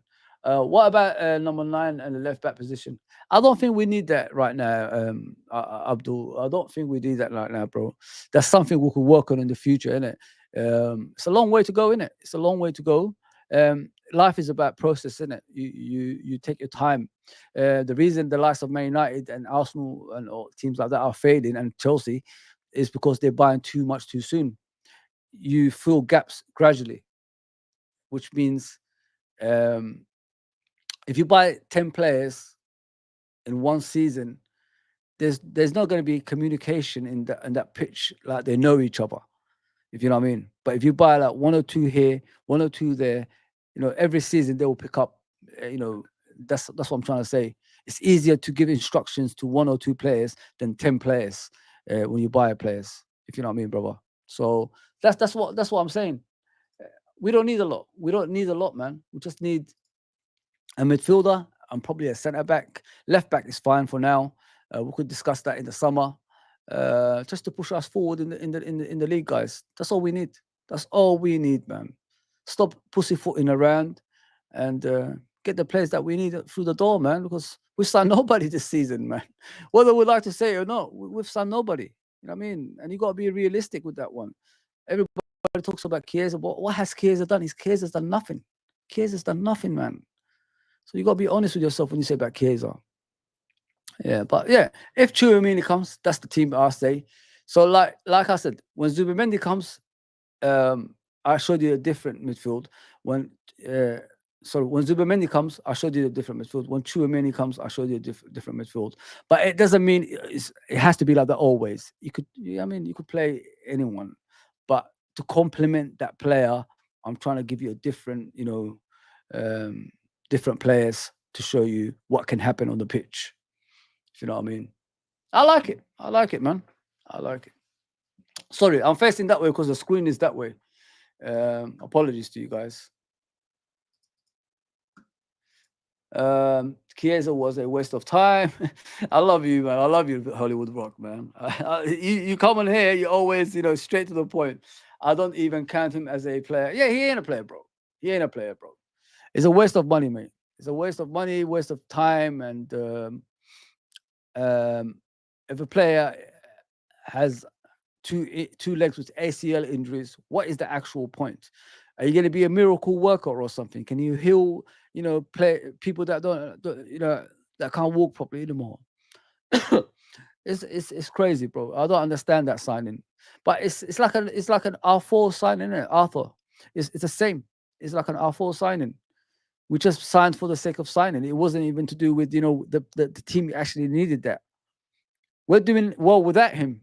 I mean, we're doing stuff even if he wasn't here. You know what I mean? Right now. That's madness, man. Absolute madness, mate. The Rock is the point. The Rock is the point always. The Rock.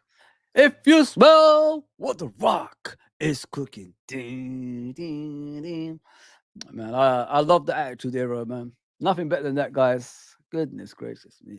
The Jabroni era. The Jabroni. Yeah, man.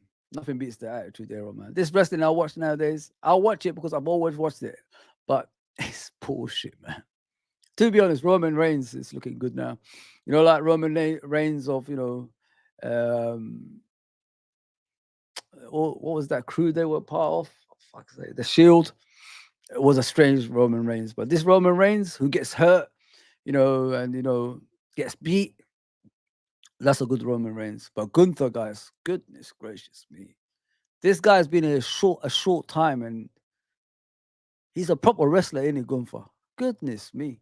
Oh, that ring announcer's left, isn't it? That Samantha Irvine, or her name is? Yeah, she left. And that girl was bloody trending. Yeah, she left. What sad times. Samantha, man, I miss you already. John Henry is a jabroni. He is, bro. He is, man. 100%. Chiesa was to keep LFC fans quiet. 100%, Abdul. I've got no doubt about that. You know what I mean? They did the same with Arthur. Look, we was looking for a midfielder that season. We got Arthur on a loan, and everybody was quiet. Everybody was quiet, including myself, because I know the quality I thought he had. He was part of that team that we beat at Anfield. Remember that, guys? In the Barcelona game, that famous Barcelona game. He was part of that team. He was rated highly, very highly, Arthur. But it is what it is, isn't it, guys? It is what it is. Yeah, he's definitely a jabroni, mate. I don't know. Technically, we haven't really brought anyone. Yeah, 100%, bro. Yulia watching from Indonesia. Big up, Yulia. I hope you like the channel. If you're new, please subscribe. Appreciate that, Yulia. Big up, big up. Indonesia, beautiful country. Is that a Polish flag? Okay, all right. It's a shame because I was. A big fan of obviously Chiesa at Juventus. Injuries finished him. Yeah, bro. Like that's how it is. That's how it is with some players. And I mean, we're hoping they could do something. Maybe he can still listen. I'm not writing him off completely. maybe he's still got hope. But what I'm hearing, like he's homesick, I worry, bro. I really worry, bro. I mean, how can he be homesick, man? The way you came in, you know, for your photo shoot, the way you came in the day we signed you, we couldn't take that smile off his face, and all of a sudden he's homesick. The guy's homesick. Come on, bro. Yeah, sick innit? Sick. Yeah, man. Let me check around Twitter, innit? I'm gonna be here for a bit, so let me check around Twitter. What's going on? What's trending around Twitter? Big up, Gene, man. Thank you for the support as always. I see that you put me up on Twitter. Appreciate that. Roms is just killing Arsenal at the moment. Keep it up, Roms, bro. Keep it up, man. I like that. Yeah, let's look at Northside, innit? Northside. You know what made me laugh about Northside, guys? What made me think otherwise about him? I always thought he was like, you know, the negative feelings of football. Then he explained to me when I was on a channel with him before, and I understand why. You know what I mean? He made me understand. You know, I'm one of those type of people who are willing, you know, to listen to people. And like I said, what have I got to, you know, talk about Arsenal? Then you know, a true Arsenal fan, you know, has. I don't. That's what I'm trying to say. Like, I don't have anything on Arsenal. I don't know much about Arsenal's team. I don't follow them every single day.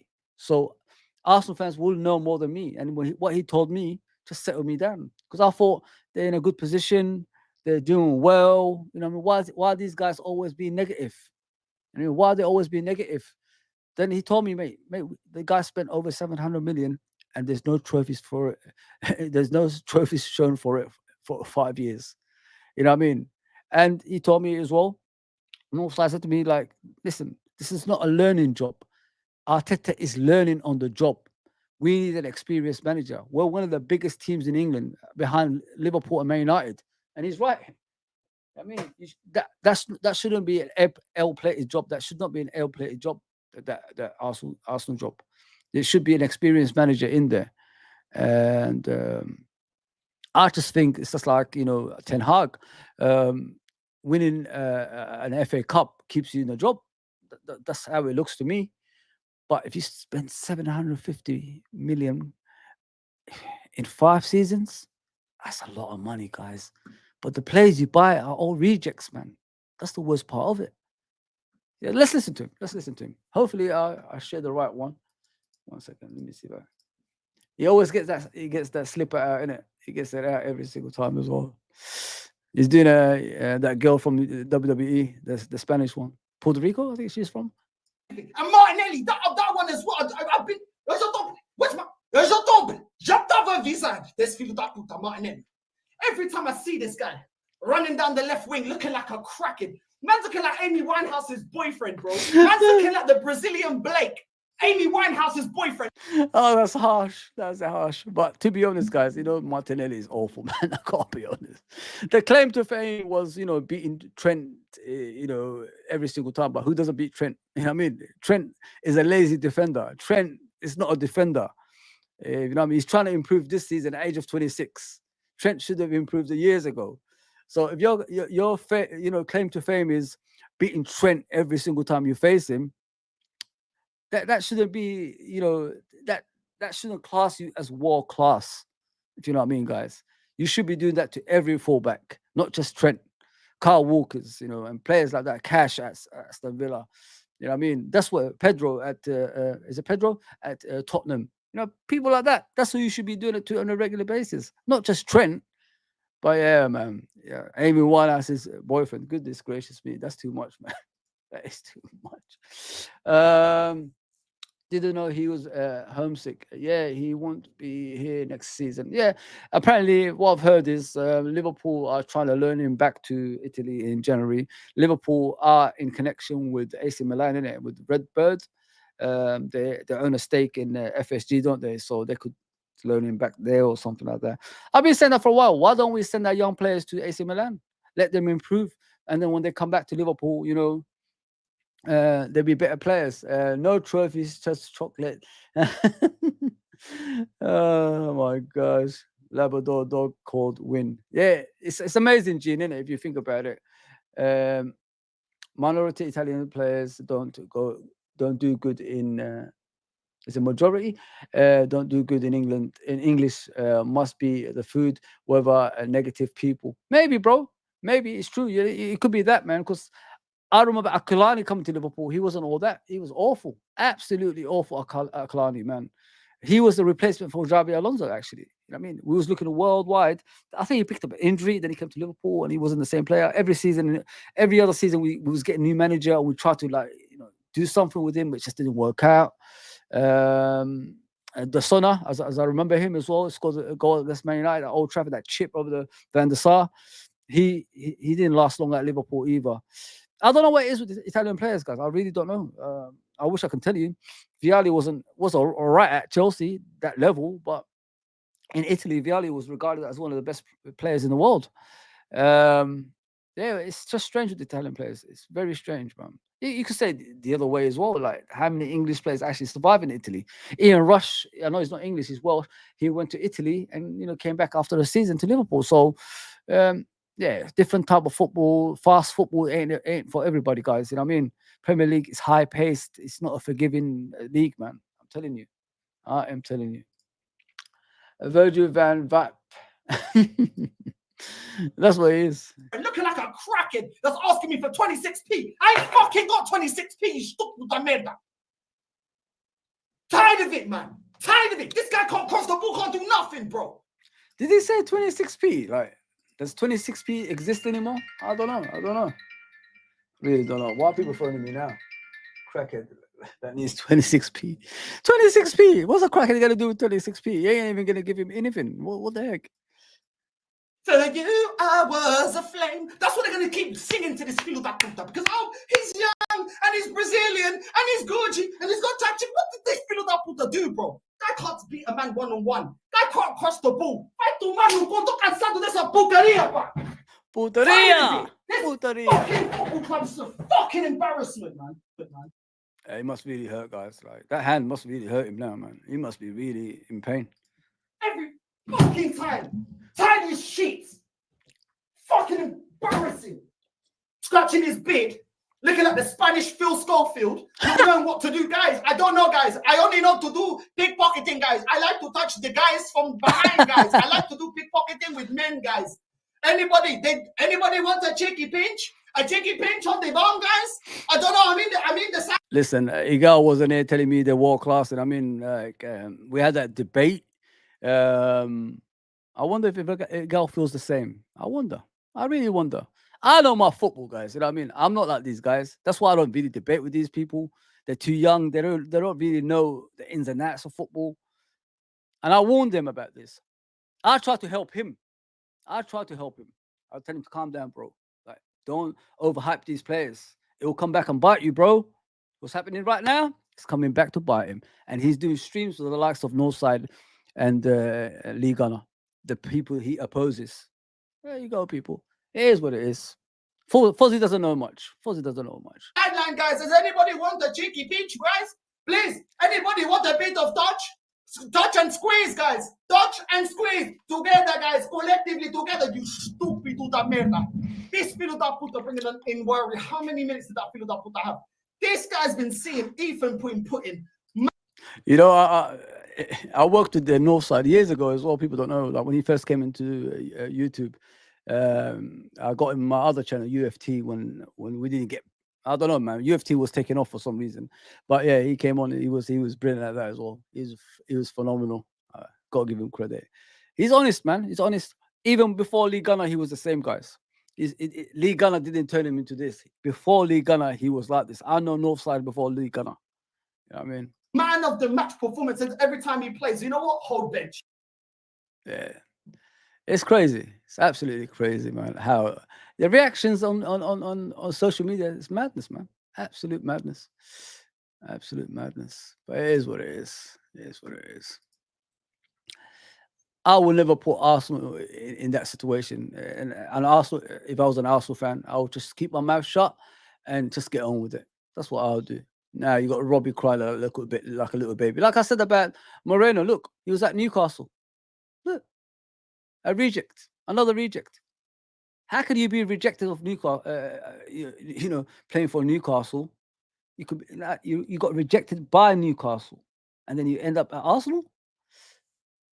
Nah, man, it's crazy, absolutely crazy. Look at it. Look at that. Madness, man. Madness. Yeah, you know, Trump won again, people. Trump is the president of the United States. I might not be going for a while. I say that because let's see what Saeed is doing. Yeah, because, you know, if I go to Somaliland, my country, or Somalia, whatever you guys want to call it, I think he bans countries like that for some reason. So he bans the countries that's got nothing to do with, you know, terrorism, all that stuff, but he keeps out the things they call terrorism. He doesn't ban them. I mean, so you might not see me for a while in America, because if I go down there, it will say on my passport and they won't allow me on the other side. Saeed is funny, guys. Biryani? Yo, is that over? Is that over? Bloody hell, Arsenal, man. You lot are boring, man. How did you actually watch that game, man? I was on my sofa. I was in my sofa watching this game, and I said, no. I can't watch this shit, man. I can't watch this crap.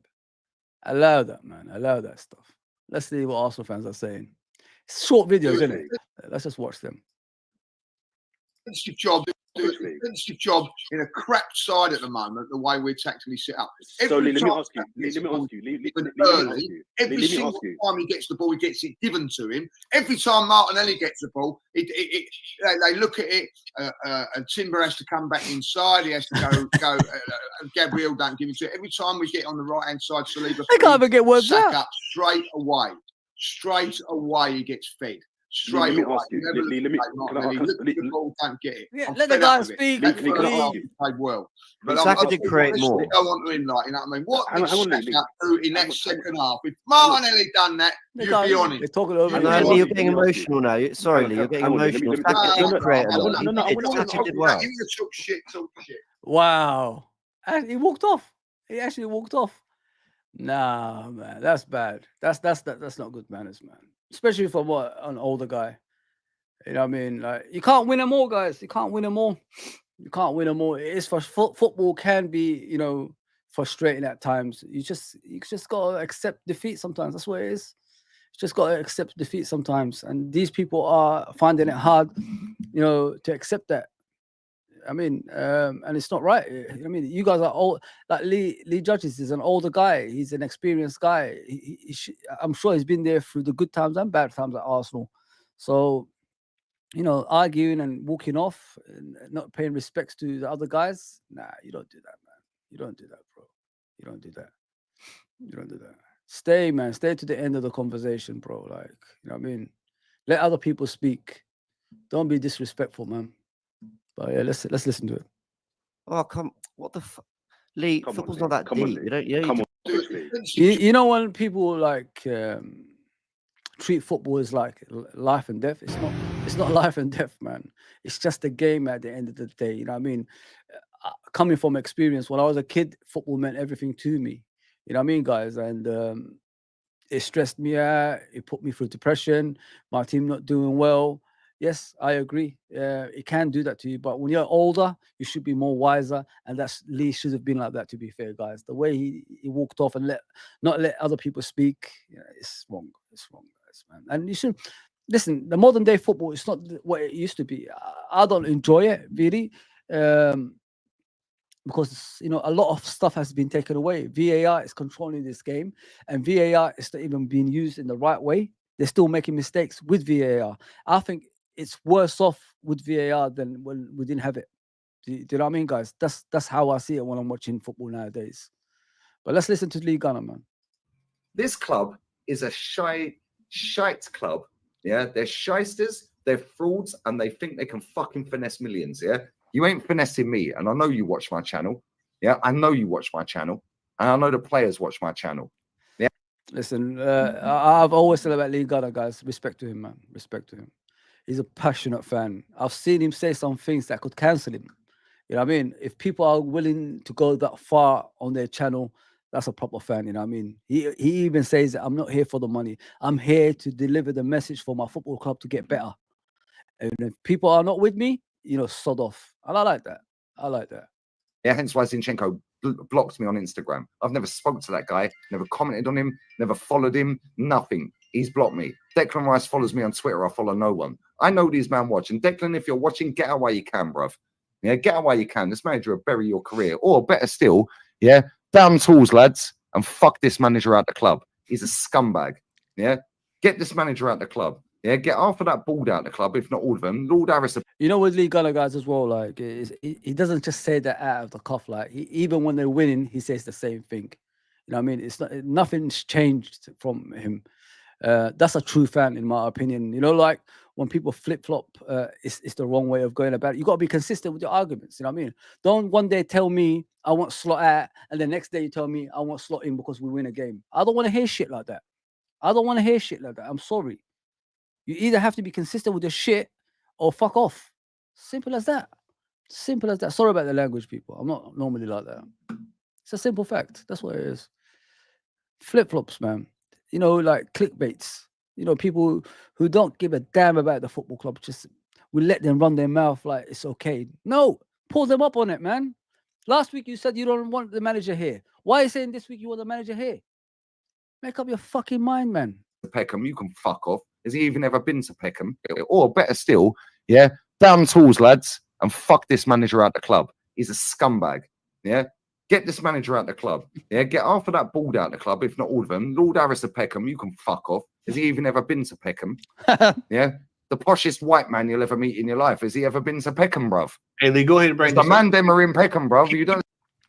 You see, they even talk about their own ownership. You know what I mean? It's a fraudulent ownerships in the Premier League, guys. I'm sorry to tell you that. I know people don't like that, but the ownerships in the Premier League, like majority, is owned by Americans. There's no offense to Americans. I love Americans. You know, there's good people in every country, but they don't know our game. You know what I mean? They don't know what we're all about. They don't know the passion, the tradition, the history, you know, of this country. They don't know that.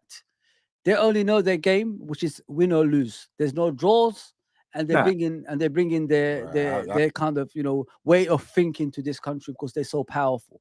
The almighty America. You know what I mean, guys? And it shouldn't be like that, man. We shouldn't change our game for these people. You know what I mean? Because they're here because their games ain't succeeding around the world. That's the whole point. These Americans are here. Think about what I'm saying, guys. They're not here because, you know, they want to bring their money and their passion towards our sport. It's because they're failing in their own country with their sport because it's not going around the world. So what do? You go to the game that's played all around the world. So you could tell those people to come over to your country to watch your nonsense sport. You know what I mean? Don't get me wrong. I love basketball. American football, I don't know nothing about. I watch baseball. I went to the Yankee Stadium. It's one of the worst things I've ever seen in my life. Fans don't even watch it. They're playing cards, checkers, and they're dancing and they're singing the whole game. I mean, nobody's watching the game. So that's what I'm trying to say to you guys. These people are here for selfish reasons. They're not here for the benefit of the Premier League. They're not here for that. They're here to promote their shit and put their shit on our game so people can hate our game so they could go to their games. You know, we all go travel to America. I see people in England, because I work obviously in the West End, wearing American football jerseys. What the fuck is going on here? Like, what is going on? We're wearing American football jerseys nowadays? Have we gone like that? Walking around, you know, Victoria Street, you know, Oxford Street with American football jerseys. Oh, God. Madness, man. Look at Sterling. What are you laughing at, you fucking fraud? What is he laughing at? Bro, what is he laughing at? Bro, I just Did you just see that? I just missed that. I just missed that still. What is he laughing at, bro? Oh, man. What is he laughing at? Sterling doesn't care about your football club. That's why he's laughing, man. He's there for the money, bro. That kid is finished. You know what I mean? He's finished, man. He's gone and played for a club that racially abused him. How are we going to beat the race, you know, situations and the issues that we have with racism if the club that abused you, you go and play for them a season later, like a couple of seasons later. Sorry, like what is going on? This kid, like mentally, is gone. It's gone, man. Was he laughing with somebody? Or I don't know who he was talking to. I don't know who it was he was talking to. He was talking to somebody else. Yeah, they're both in their fucking coats because they were fucking shit fucks and can't get in the team. Hey, you got a lovely guy, man. I swear to God, you gotta love that. Funny guy, man. Curtis Jones in upcoming England squad. Yeah, let him, man. Who gives a shit about England, man? I'm done with that. Yeah, I know, bro. It's funny, isn't it? Arsenal problem is collective fans, players, coach, owners. There's all shit. There's all shit, Abdul. You know what I mean? It was coming. And I warned the Arsenal fans, you know, you need to be humble, bro. Stop being cocky. You need to be humble. Now they cry like little bitches. Would you swap Isak or Victor? I don't know how to say his surname. Sorry about that, Abdul. I like Isak, but the problem with Isak is he's injury prone, bro. He's injury prone. With Victor, the issue that he has, he plays in Portugal, and we've got a player that actually scored a lot of goals in Portugal. We can't even get 10 goals out of him in a season in the Premier League. You know what I mean? So, yeah, both of them is questionable. But if you ask me if they're both fully fit, I'll take Isak, bro. He's much better. He's proven it in the Premier League, innit? I mean, love your work, boys. Big up, Genghis, as always, brother. Big up, man. Big up. Did he? Shillings got paid. I don't know. Well, Raheem, yeah. Raheem, it's just Raheem, innit, man? He's an idiot. That's what he is, bro. He's an idiot. Look at Sterling. What are you laughing at, you fucking fraud? What is he laughing at? Bro, what is he laughing at? Bro, I just Did you just see that? I just missed that. I just missed that still. What is he laughing at, bro? Oh, man. What is he laughing at? Fuck off. Was it laugh? You gotta laugh at that, innit? All right.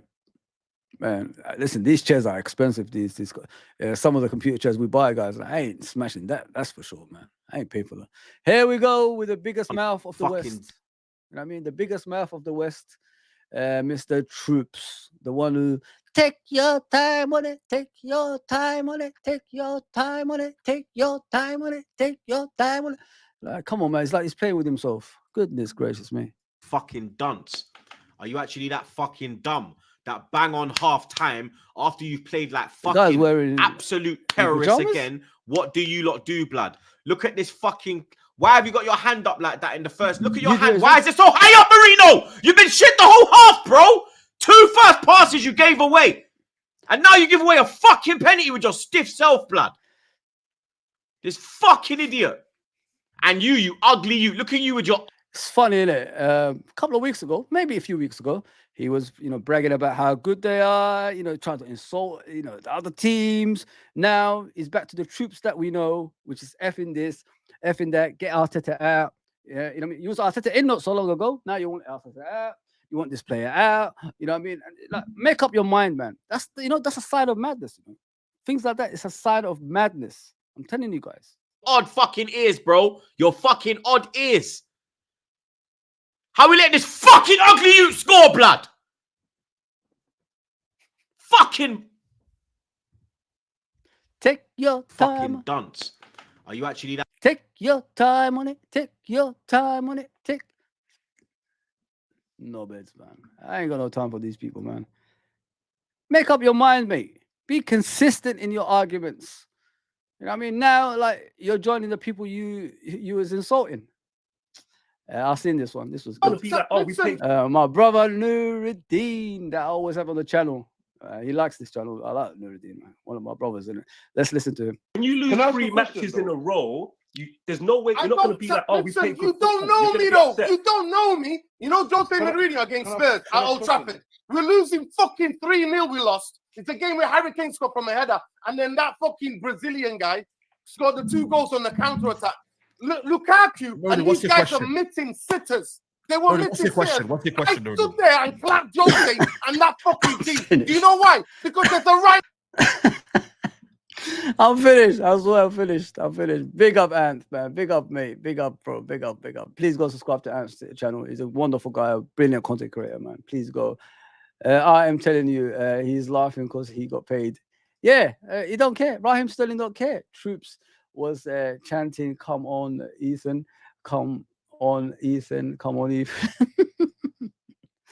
Yeah, please go subscribe to Amph. I had him on the channel a couple of times. Great guy, great scouser. You know, he's a proper Liverpool fan, guys. I mean, please go and subscribe to him. I think he watches every game. I think, guys. So if you want to watch all sorts of games, this is your guy, man. This is your guy. Let's continue. I can't wait to fucking lose football games. There I is, don't mind losing. Do you understand me? You know when they sing that fucking song, they talk about me. You little fucking people. They talk about me. We've seen it all. Listen, Nuruddin is a passionate Liverpool. It's a Liverpool. You know, Man United fan. I know him personally, as you guys know. He's been on the channel a few times with us. It hurts him. It really hurts him. I'm coming from a person that in the 90s and early 2000s, I've sat through Sean Dundee and bloody Eric Meyer, guys. I mean, that's who I sat through. I mean, I understand where Nuruddin is coming from. He's hurt, man. You know, like imagine going to games and you're seeing that shit you see every week at Old Trafford. That's how much he's hurting, man. Understandable. I'm not saying that because he's my country, man. I'm just being honest about it because I know I spoke to him about it. Oh, they're talking about fucking me. I'm not about winning trophies. Every little shit fucking trophies. You know what I'm about? I want to go to the games and I want to enjoy. Because you know why? My life, some things could be going on in my life. I want to walk in that stadium and I want to see my team popping teams off the fucking park. And I don't give a fuck whether we win a Champions League or league. I don't give a damn. So when I saw what I saw last night, 27% possession. And you know what? I'm glad that he clarified it at the end. And it's Man City. If I'm here for 2 years, let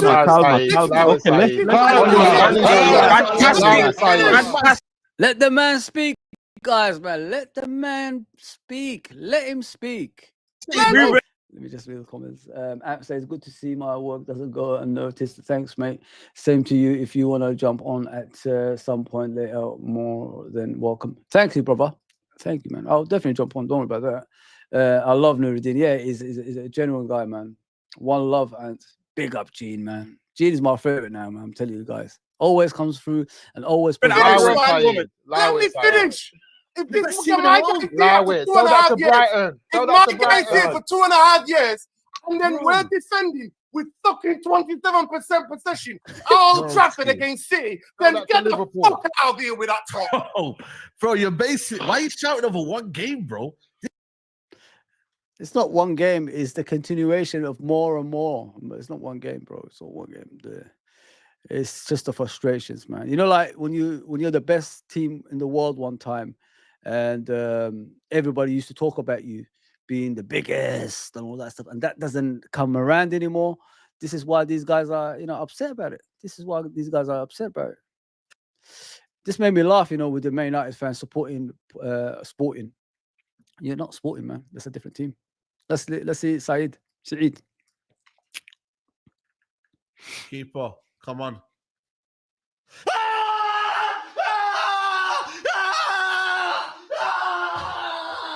Did the room actually shake? Fucking hell. Come on, Haaland.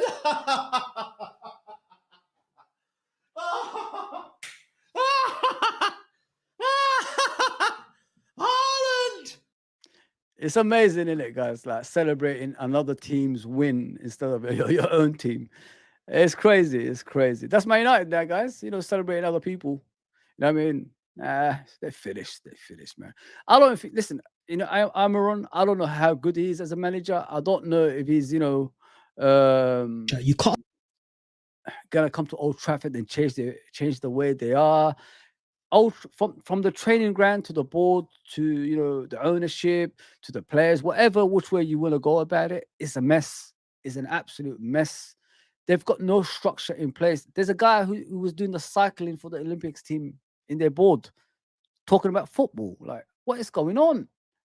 Do you know what I mean, guys? yeah, I don't understand it. I really don't understand the way they're moving. Ineos is coming in. They're gonna do this. They're gonna do that. Ineos is just a carbon copy of the Glazers. Nothing's changed. You know what I mean? They kept Eric Ten Hag. Eric Ten Hag was the Brendan Rodgers of Man United. That's how I saw it when I look at Eric Ten Hag. His coaching staff was moved, new coaching staff was brought in, and he still stayed at that football club. Why are you still staying there, bro? Have some pride and move on. They don't want you there. And I think he signed a contract as well on top of that. Yeah, Eric Ten Hag, man, was never good enough. Was never good enough. But, you know, it is what it is. You can't. It's more about when we told you feel that the bench ain't strong enough. You lot don't want to listen to it because you don't want to be associated with people like us. Now hold that. Hold that, bro. Yeah, I'm saying now that. So Northside is talking about, you know, a lot of the Arsenal positive fan base don't want to be associated with the likes of Northside and Lee Gunner. That's what he's talking about because they're too negative. No, they're too honest. That's the difference. You know what I mean? They're not playing for the camera. They're not saying, come to me, come to me, and subscribe to me and all that stuff. No, they've been honest about their feelings. That's the difference between them and the other guys who are settling. Listen, you could make money whatever you want, but settling for making money instead of like being passionate about your football club. Do you get what I'm saying, guys? That's the difference. You can do both. You know what I mean? But you might lose the sponsorships here and there if you're too negative. That's what they say. You know what I mean? And this is what he's calling out. This is what, and not only that, you know what I hate when people say about Lee Gunner and that he's drunk, he's alcoholic. It's like when someone is telling the truth in any kinds of walks of life, and then they call them he's mental. You know what I mean, guys? How many times do you hear that? I heard that about John Barnes. Yeah, John Barnes is mental nowadays. He's talking too much. Well, he's telling you the truth. He's not lying about it. You know what I mean? What he suffered down the years. And racial abuse that he used to get back in the day, he's telling you that, and then you get Liverpool fans saying, "Nah, he's mad, man. He's mentally gone." This is the excuse they use to get rid of people. That's what they do. They put that on you. He's an alcoholic. He's mental, so people can avoid watching you. It's madness, absolute madness. Do rag too tight on top of your head. Now you're looking like your head is looking like a Big Mac meal. Yeah, now. No side. That's not good. Mate, he's a Sikh. I think the boy is a Sikh boy, so we can't talk about what he puts in his head. Yeah, that I disagree with. Looking like a Big Mac meal because you don't want to listen. So a no Big problem. Mac meal, good. No problem. You keep talking, Mr. Big Mac meal head. You keep going. You keep talking.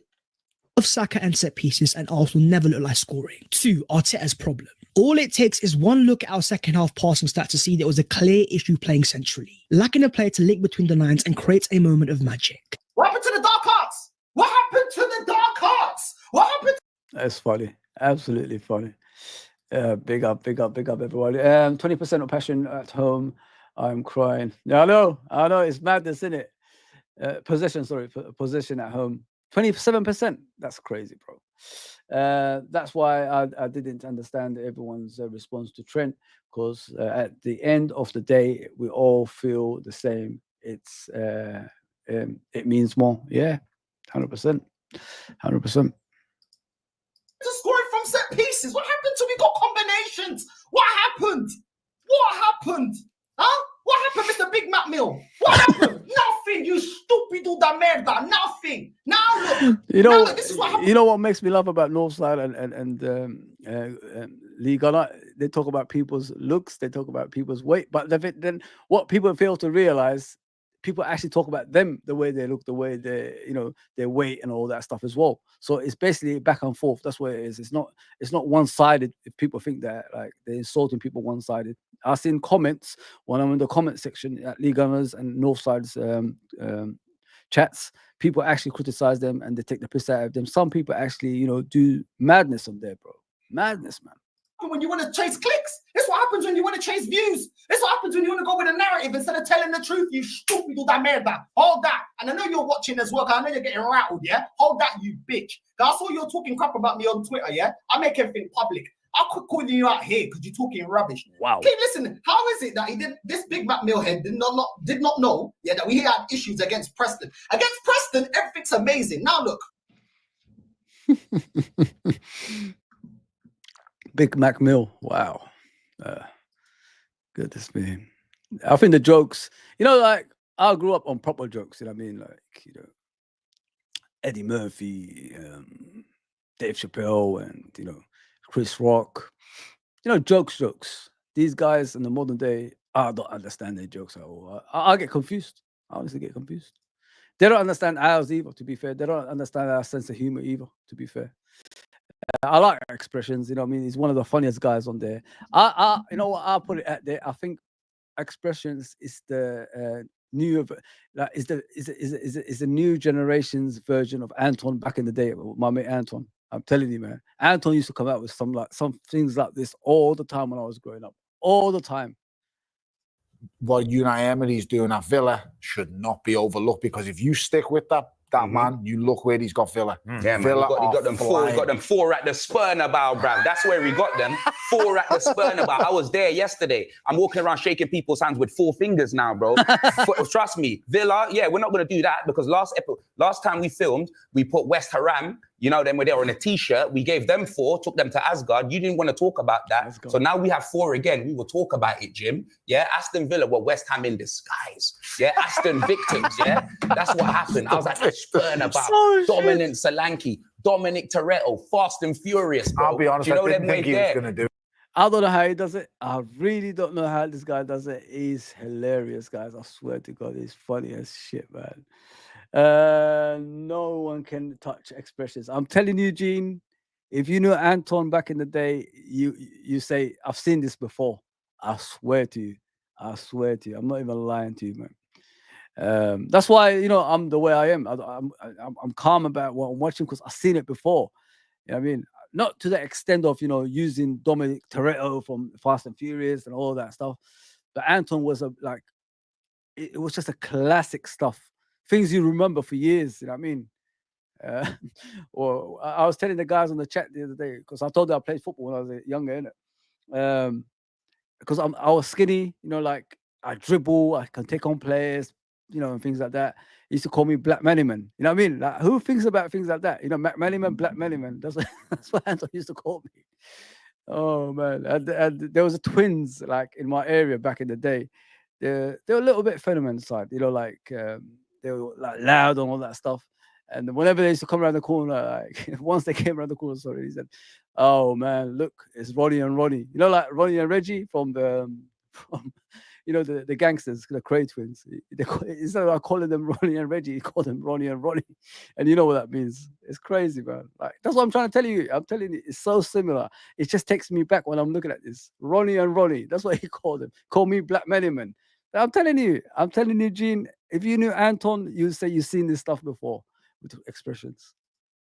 James Mascoin, did you see that free kick? Bend it like Beckham. Brennan The Rock Johnson, the final boss. That's my guy. Yo, connect 4 like Hasbro. Is he replacing 4 Harry man Kane? like George. You'll like that one, bruv. We gave him with a George Foreman, bro. You know what I'm saying, bruv? Is he replacing Harry Kane? What were you going to say? Tony, here's Timmy.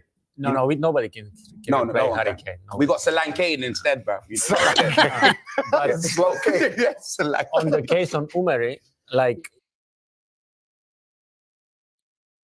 Solanke, I like that.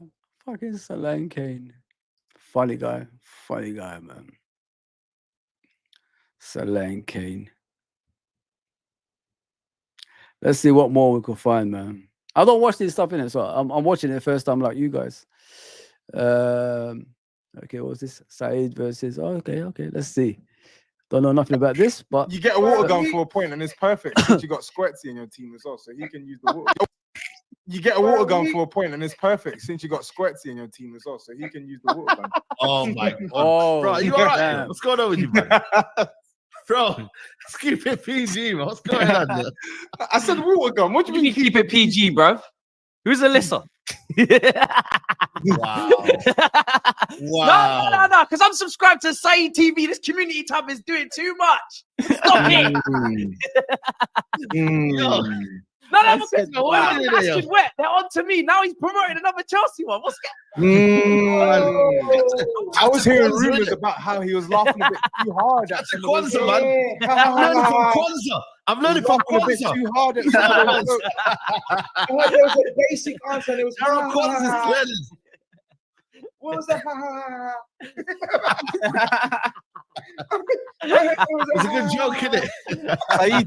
Saeed, do you like rabbits? Yeah, listen, we like everything, you know. We, you know, as long as you got a personality, you know what I mean. We welcome everyone, all cultures, all backgrounds. Oh, It's not a joke, man. I said, look, this season, I said this is season. Dr. Umar gonna deal with you, Saeed. Yeah. Well, he already has. He called me out. I had to, bro. That community. I was I told you, You're chatting shit, Saeed. I swear, I'll go check Dr. Umar. You're chatting shit. Go check it out. The real Dr. Umar called you out. He's in Manchester. He called me out. No way. What do you mean? What do you mean? What? Bro, check it. Have you not seen it? Can you send it to me right now, please? Nah, I'll lock off the whole show right now. Bro, if he's Dr. Umar said, link me in Manchester. Is that what he said? Wow. But I'm trying to make content in halal, you know what I'm saying? But I'm trying to make content. You know what I'm saying? And we keep it football, Sounds so man. nice. So, I had wait to do it Matisse, twice. I wanted to keep it quiet. I wanted to talk football. Man, I'm looking at the weekend's games as well, guys. Like, think about it this way: like, if Man City drop points, Arsenal drop points, wow, and we win our game. Goodness gracious me, we can't overlook Villa, guys. We can't, man. We've got to take it seriously. Honest to God, we've got to take it seriously, man. We can't overlook that. Let's look at expressions again, man. The funniest man on, content creating. He's the funniest guy in it. Let's listen. Did that freestyle, blood. You know them way there. Don't sniff the coke. Don't sniff it. What's man talking about, bro? Man was offbeat like a nun in a brothel. What's man talking about? You know them way there, fam. Zordon Robbie, Swole Campbell, Forrest Unfittiker, blood. What are you telling me now, blood? As for troops, blood, all of that shouting. What's man talking about, fam?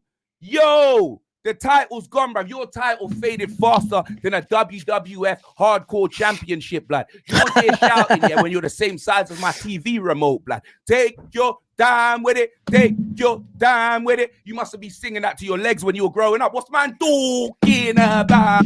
Zero, blood. Riding off, Robbie. You know them when I'm riding off. I say I'm making a lot of chatter. You know what I mean? You know what, right? I thought we were going to be invincible, right? But now I'm right enough. You know what I mean? Judges has had enough, blood. Even Thai blood. Don't call me deluded. Don't call me deluded. You can only call me deluded if you're doing better than me. Don't do that. Don't do that. You know them way they're in a spliff, blood. I'm Robbie. I must admit, obviously, I'm a big Arteta fan. When he came into the football club, I thought he was going to do big things, amazing things. Like, I put down my Harry Potter books and I said, you know what? Forget the Ron Weasley one. I want to watch Arsenal play football. That's what I want. But now, Robbie, you've got to question Arteta. You have to question his tactics. Like, we may have to remove him from his position. We may have to do that. Like Edu Gasper. He may need to go as well. James, he may need to go. How's it going, Turkish? How's it going? How's it going, blood? How is it going, fam? Jeez. What about that Diet Suge night? I ain't seen you in a minute, fam. I saw you at Carnival, Guna Lee, blood, with no sleeves, blood. Do you know what I mean, fam? I ain't gonna lie, bro. I had to watch my mouth looking kind of big still at Carnival. You know them way there. My mind prick, fam. What's man on, blood? I'm telling you, bro. I'm telling you, Jeff Lee Dahmer, bruv. You told me, yeah, that I better watch out, blood. Watch out. Beatles are back. Oh, man, if people know Beatles are back in the day, yeah, I'm saying. I don't think everybody knows that, but, education. That's what it's all about. Educate people. Beatles are back. Watch out. Beatles are back. You better watch out. I like this guy. I don't mind Turkish, but does it sound to me like when he speaks, you're in a funeral home or something? It's dead. It's like there's no. I don't know what it is with Turkish. It's like I don't know, man. Like it's like a dead man walk. Like the Undertaker back in the day. That's how he sounds like. Like his face is still. And there's nothing coming out. It's weird. It's weird, man. I get scared of this guy when he talks. Really scared. Like, what the fuck? Journey, and I think Stan, Josh, Tim, and Lord Harris for the support. Look at those names, though, brother. Man. Where's the culture, man? Where's the culture? Nice guy, probably. Is this Lord Harris of Peckham or something, man? Let me see. I've got no issues with him at all, guys, but it's like, I don't know, man. It's like, listen, I don't go to funeral homes. I see it on TV, and it's like, I don't know what it is, man. Something, just that vibe, man. It's weird. Like, you look at us when we're speaking, we're all hyper, we're all, you know, him. It's like the Undertaker of bloody content creating. He just needs that hat and just go roll the eyes back. I just, what? Nah. It's Lord Harris of Peckham. What is going on? Listen to him. The laugh Who as is well. this guy? Nah, man. I'm tired of. Nah, man, we gotta move. We gotta move, man. Yeah, we've gotta move. I've even locked off the whole screen. Where are we? Lord Harris of Peckham. Bloody hell. I've loved working with so many great colleagues across our men's, women's, and academy teams, especially Mikel, who has become That should a be his great intro, friend. mate. Like when he comes on. People are searching up this Lord Harris of Peckham. Bro, it ain't a joke. It ain't a joke. It's Lord Harris of Peckham. Lord Harris of Peckham. What's he done in Peckham? Hey, gigs. What's going on? Who's Lord Harris? Really, like, what is going on here, guys? Like, I'm just confused. Where's the personality? Like, what's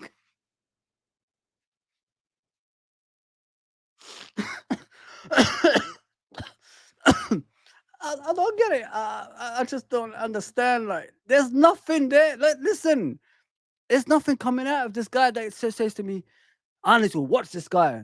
Like, he's entertaining. You just saw expressions. Turkish, like it's like this, you know. Whenever it comes on, this should be played. Fucking hell, man. Oh, Turkish, man. Nice guy. Probably a nice guy. Listen, I don't know nothing about him. I don't know nothing about these guys, you know what I mean? So he's probably a nice guy, you know what I mean? But come on, man. What is that? Goodness gracious me. Goodness gracious me, man. No personality at all, man. What the heck is going on? Every time I look at him, I'm thinking, it just reminds me of The Undertaker. Like, there's nothing coming out. No smile. And when he smiles, it's like he has to make an effort. You remember like Terminator, when Terminator was smiling? It's like that. There's my favorite guy. Oh, he's gone to Man United game. That's all he does. 맨유 어린애가 I've seen this guy. You should check him on YouTube. That's what he does. That's all he does. I'm telling you guys, like, Turkish, bro. Like, I've come from a different generation, innit? That's what I've come from a different generation. Maybe it's just me, man. No, listen, I don't want to insult the guy, but it is kind of funny when you watch him in a way. Like, I'm thinking, like, I want to watch you, but I want to relate to you. So show me something that I could, relate to. But it's just, yeah, you know what I mean? And the laugh. It takes him a while, innit? The laugh. Yeah. And it goes back down again. And then, yeah, yeah. Like, how do you do that? I don't get it. I really don't get it. Abdul says that we need to focus on Liverpool, support the club, make Anfield fortress, back the coach and the players, keep quiet. But of course, we've got to keep quiet, bro, and be professional. We need an owner. We need an owner that has ambition and support the coach. Yeah, 100%. I've been saying that for a long, long time. I've got no doubt about that. You know what I mean? And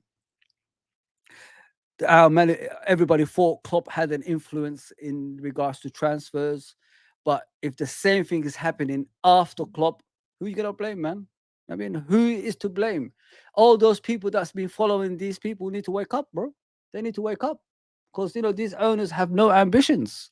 They've got no, you know, no link to Liverpool Football Club apart from owning them. That's the only thing. They're owning the team. That's all they got. There's no link other than that. LFC versus Aston Villa Saturday at 8 p.m. Yeah, I know that one. What is your prediction lineup? How our opponent will play pre-match analysis? Let's keep winning. I could be doing something on Friday for that one, bro. So in case there's injuries, let's just wait and see. Innit? Bless up everyone to the Almighty. Like, comment, share, subscribe. You never walk alone. What was Villa's best game this season? I can't remember any, to be fair. All I know is Duran comes off the bench and scores some blinders on in the top corner, Gene. That's all I see. Beatles about was funny still. There you go, Gene. You know it. You know it. You know what I'm talking about. Turkish looks like in a bad way. Never heard him so deflated, to be fair. It's funny. It's absolutely funny, to be fair. Like, just listen, I'm telling you, he will get millions of subscribers if whenever he comes on, he plays the Undertaker tune, dong dong, because that's what he looks like when I'm looking at him. Yeah, I'm telling you, man. Aston Villa best game this season was the win against Bayern Munich. Yeah, I said that. Big up, Steve. Big up, brother. Colin says this is why they are called. What's that?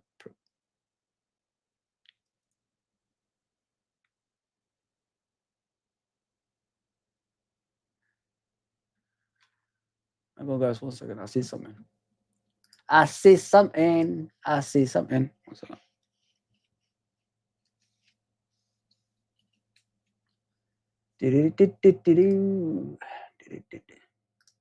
I've been on this for ages. Sorry, I'm doing something. Getting phone calls the whole day, man.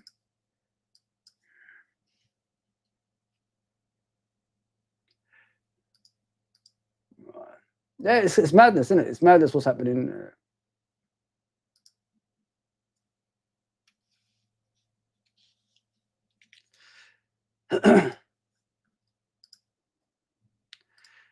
Yeah, just doing something, guys. I'll be back.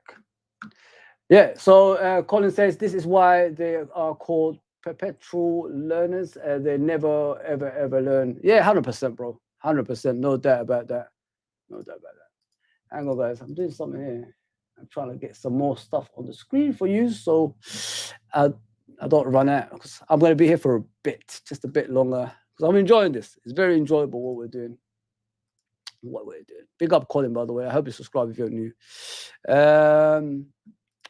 Gene says, thank you, Abdul Rahim. Need to check their setup. Chelsea beat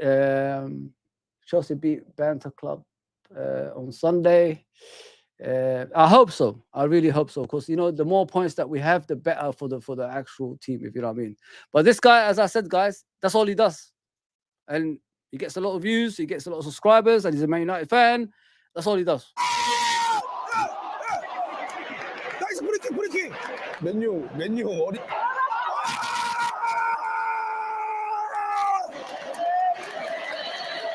이게 골대 맞냐? 아니 전반전 리뷰를 좀 해보면. That's all he does. 야, 가르쳐 때려. 아니 아까 미국 형님 보고 있어? 가르쳐 이런데 베스트 플레이어야. You gotta give him credit. You gotta give him credit though. Like, he traveled all the way. I don't know where he comes from. I'm not gonna be, you know, saying what country because I don't know. He has his own YouTube channel. He just shouts and he breaks the chairs and all that stuff in his room, and, you know, similar to what he's doing right now.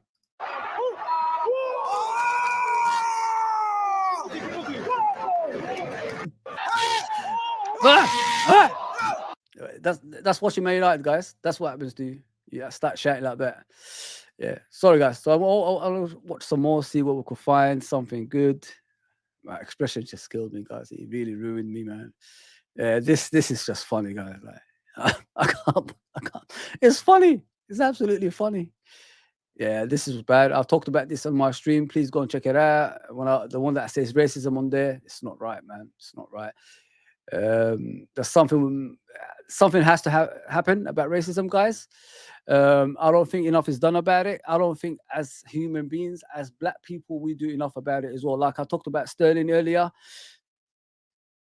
He got racially abused playing against Chelsea, and then he joins Chelsea. You know what I mean? How are we going to beat it if we're not fighting against things like that? I mean, money talks, innit? Money talks, guys. It's madness. Madness. Let's see this one. I don't know these guys. Yes. Maybe you guys do because you guys watch everybody. So let me know who these guys are. Yes. Fuck off! Fuck off! Fucking bullshit! We're fucked. We're done. It's done. GG's. It's over. Every fucking time we come to this ground, we fucking fumble it. It's amazing, isn't it, with Chelsea fans? I remember, John Spencer, Sinclair, Steve Clark, the current Scotland manager. That's who represented them back in the day. Those type of players, and all of a sudden, they got this kind of fan base that expect things. You know what I mean? You cheated your way to titles. You bought titles like Man City. That's why people don't take you seriously. You know what I mean? Your Champions League don't mean anything. Your Premier League don't mean anything because you bought your way to titles. You didn't do it organically. You didn't do it in the right way. You didn't earn it like everybody else. We keep hearing the word about, earn it. I mean, but people don't. The best fan channel is Expressions from Spurs. Yeah, I love him, man. He's funny. It's funny shit, man. From FSG took out the loan to build the club ethic and made us pay them back. Should have been alarm bells. Yeah, spot on, Gene. Like, people don't look into that. People don't look into what FSG do. They're con men. That's what they are. They're the Brendan Rodgers of management. That's how I see it. Brendan Rodgers only plays one formation and makes you believe it's the best formation in the world. But after that formation, when the team goes on, then nothing happens. I mean, all of a sudden, you get the likes of Leicester relegated, who won the Premier League a few seasons earlier. You know what I mean? So they're con men, innit? They're con men like the rest of them, man. They're all con men. Big up, Wild Dead Wolf, man. Big up, brother. Big up. The investors called FSG have zero appetite to win trophies at LFC FSG. Yeah, you're spot on, bro. We're always going to be at. Nothing's going to change in my end. You know what I mean? Like, unless I see consistent spending every season going forward. I mean, that's the only thing that can change my mind. But I warned people beforehand, and I told them they're not going to spend anything, and it always comes true.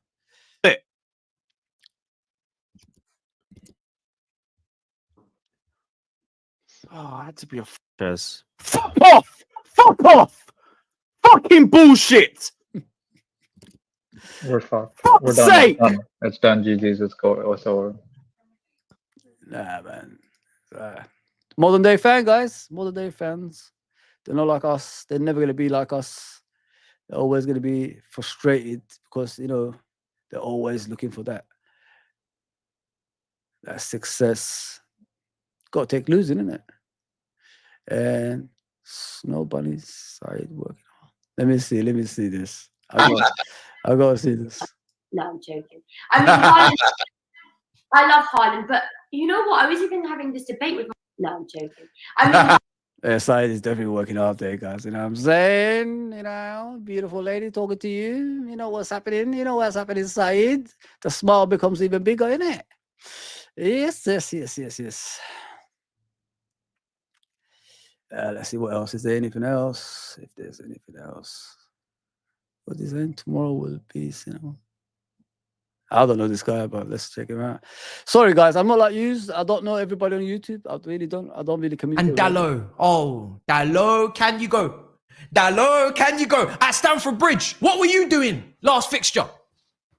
Hey, what do you want? I wasn't finished. How dare you? I wasn't finished. How dare you come into my gaff? I wasn't finished. You first of all put that blue. I wasn't finished. Yeah? You don't listen to me.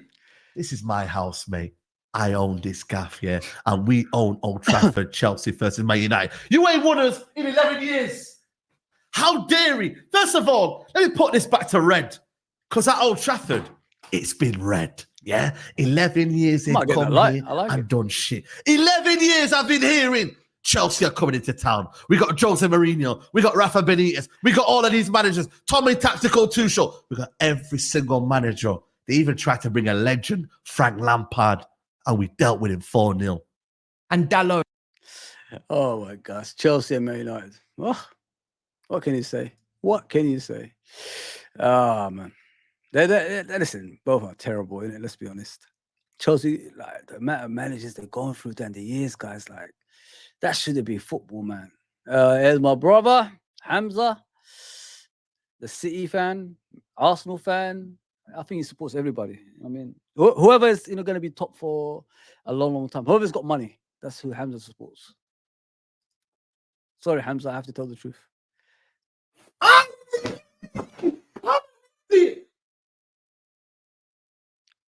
Oh my God! Why is he jumping up and down, bro? I mean, I can see he's got a nice house. Why is he didn't watch it on TV? Why is he watching it on bloody the phone? His house looks great. I know it's not his house. I know it's joking. City, man. This is the worst City team ever, guys, in years. Yeah. Oh my God. This is the Bournemouth game. Yeah. Here's the Mancunians. Let's see. Oh my God! Oh my God! Oh my God, they're fucking at the post. We're getting cooked! We're getting fucking cooked! Nah, man, we're getting blended. This is insane. Bro, this is wild, bro. Bro, they've hit the post. It should be 3-0. He's missed an open net, the donkey. Yeah, he should have scored 3-0. Chat, we're getting blammed. This is what the hell is it saying? We are getting put in a spliff. Is this Scottish? Oh, this is insane. I can't believe This is not my football team. You see, people, arrogance. You know what I mean? I remember Main Road back in the day because my cousins lived in Moss Side. I used to go there in the early 90s, late 80s. Fans wasn't like this. Man City fans weren't like that. They were more humble.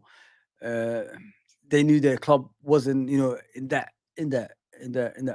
tier. You know what I mean? But people put them. This is the modern day fans. They think they're better than what they are. If you know what I mean, guys. There's Turkish again. God damn, he's got a lot of tattoos. What game was the Newcastle game? I gotta see this. I gotta see Troops.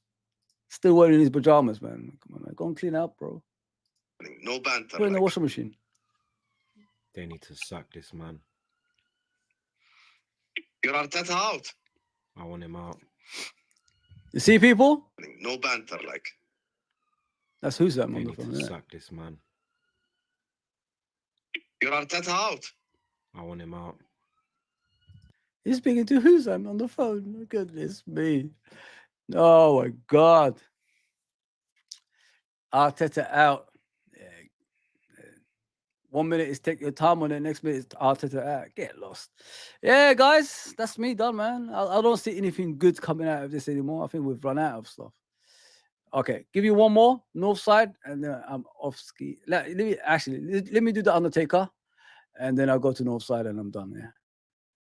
It's only 1 minute long. You have. Yeah. Let's get him on, innit? Let's get him on.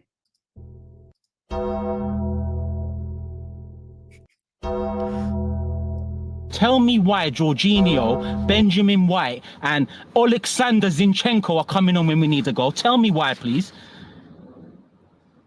Systems. I don't even know if he's angry. Mathematics, algebra, half spaces, inverting, diverting, extra man in the middle, target man going down to the left. Bollocks. Need a fucking goal, bring on a fucking striker. We can't do that. Why? Because we ain't got a striker. Don't tell me Havertz is a striker. I don't want to hear Havertz is a striker again. You can dress it up as much as you want. False 9, -9, 9+9. I don't give a shit. He is not a striker. Then the ball's coming into the 6-yard box, the striker needs to be there. When the ball's being floated out to the left wing, the striker should be in the box, not the one receiving it on the left and right wing. Because guess what? Then what happens? Trossard's up top. Oh, Trossard. Best 12th man in the league. You rely upon him. This is what happens. he is not good enough to start for Arsenal Football Club, who are expected to challenge Manchester City and win the league this year. Tell me. This guy cracks me up, man. There's no emotions. I don't even know if he's upset. You know what I mean? Like, there's nothing from his face that's telling me he's upset or anything like that. Goodness gracious me, man. Sorry, guys. It has to go like this every time because I can't. It doesn't stay on. It's madness. Yeah. Let's go. Let's see North Side. No. It's North Side makes me laugh. I tell you why, guys. It's like the same video that we saw earlier. He does the same things every single time. Well, let's see what he's saying. No, I'm tired of this bucaria, bro. Tell me what the fuck this filo da puta, this Spanish Chavo Guerrero, lying, cheating, and stealing. Yeah, I've been telling you this bench is on my bucaria. Why didn't Ethan start today? Não tô cansado dessa porcaria. Get rid of this marica. Tô cansado dessa porcaria. Eu já tô por aqui com essa porcaria. This man is just clueless. When I told you, this guy doesn't know what he's doing. Every single last time it jumped to the left, slide to the right, take it back now, yo. This time it's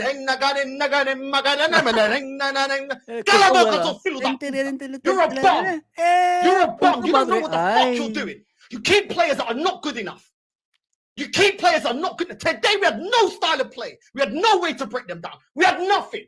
Non vem aqui me falar porcaria. Uma desgraça. I know what he meant there. He said disgrace. It's a disgrace. Okay, because we signed a player that looks like flipping a unibrow Edu. Fuck this, bruv.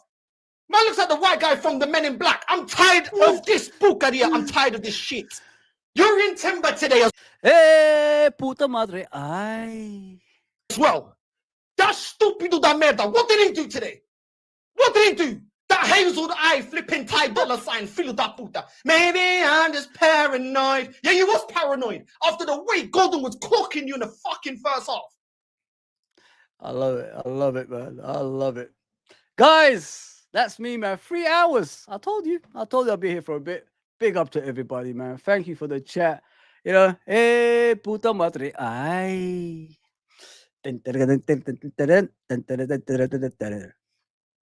Oh man, you gotta have fun in it. You gotta have fun. You gotta have fun. That's what you gotta do. You gotta laugh in it. We're winning, boys and girls. That's what we're doing, boys and girls. Liverpool is winning. If you don't know my channel, please subscribe to it. No pressure. It's up to you what you want to do. I'll do some more stuff like this in the future as well. I appreciate everybody that's supporting me as always. Yeah, we've come a long way, guys, haven't we? We've come a long way. Let's see what's going on with the chats. Thoughts on Sane to United. Sane's finished, bro. He hasn't got those legs anymore, bro. He hasn't got those legs anymore. It's not the Sane of old, that Man City that used to give problems to Trent. That's not the Sane. Well, everybody gives Trent problems. Steve, they want Alonso. We'll see. Trump, Harris, both cheeks of the same devil, both terrorists. Yeah, listen, it's a mess in it in America, man. Unfortunately, we've got them in our sport. I mean, we've got these dumbasses in our sport, especially when they have an OF account. I got to learn about these people on YouTube. You know what I mean? I don't know any of them. You know what I mean? So I got to learn some more about these things. Yeah, these putarias. You know what I'm saying? Hey, puta madres. I got to see these guys. All right, guys, I'm done. Fozzie's out. Please like, share, and subscribe. And do me a favor, people. You know, like when you like it trends, in it. That's the whole point. And you know, if you subscribe, it's on the road to 2,000. So just do all that stuff. That's all I'm asking. I don't ask for much. Try and make it as big as possible. This is for you, Turkish.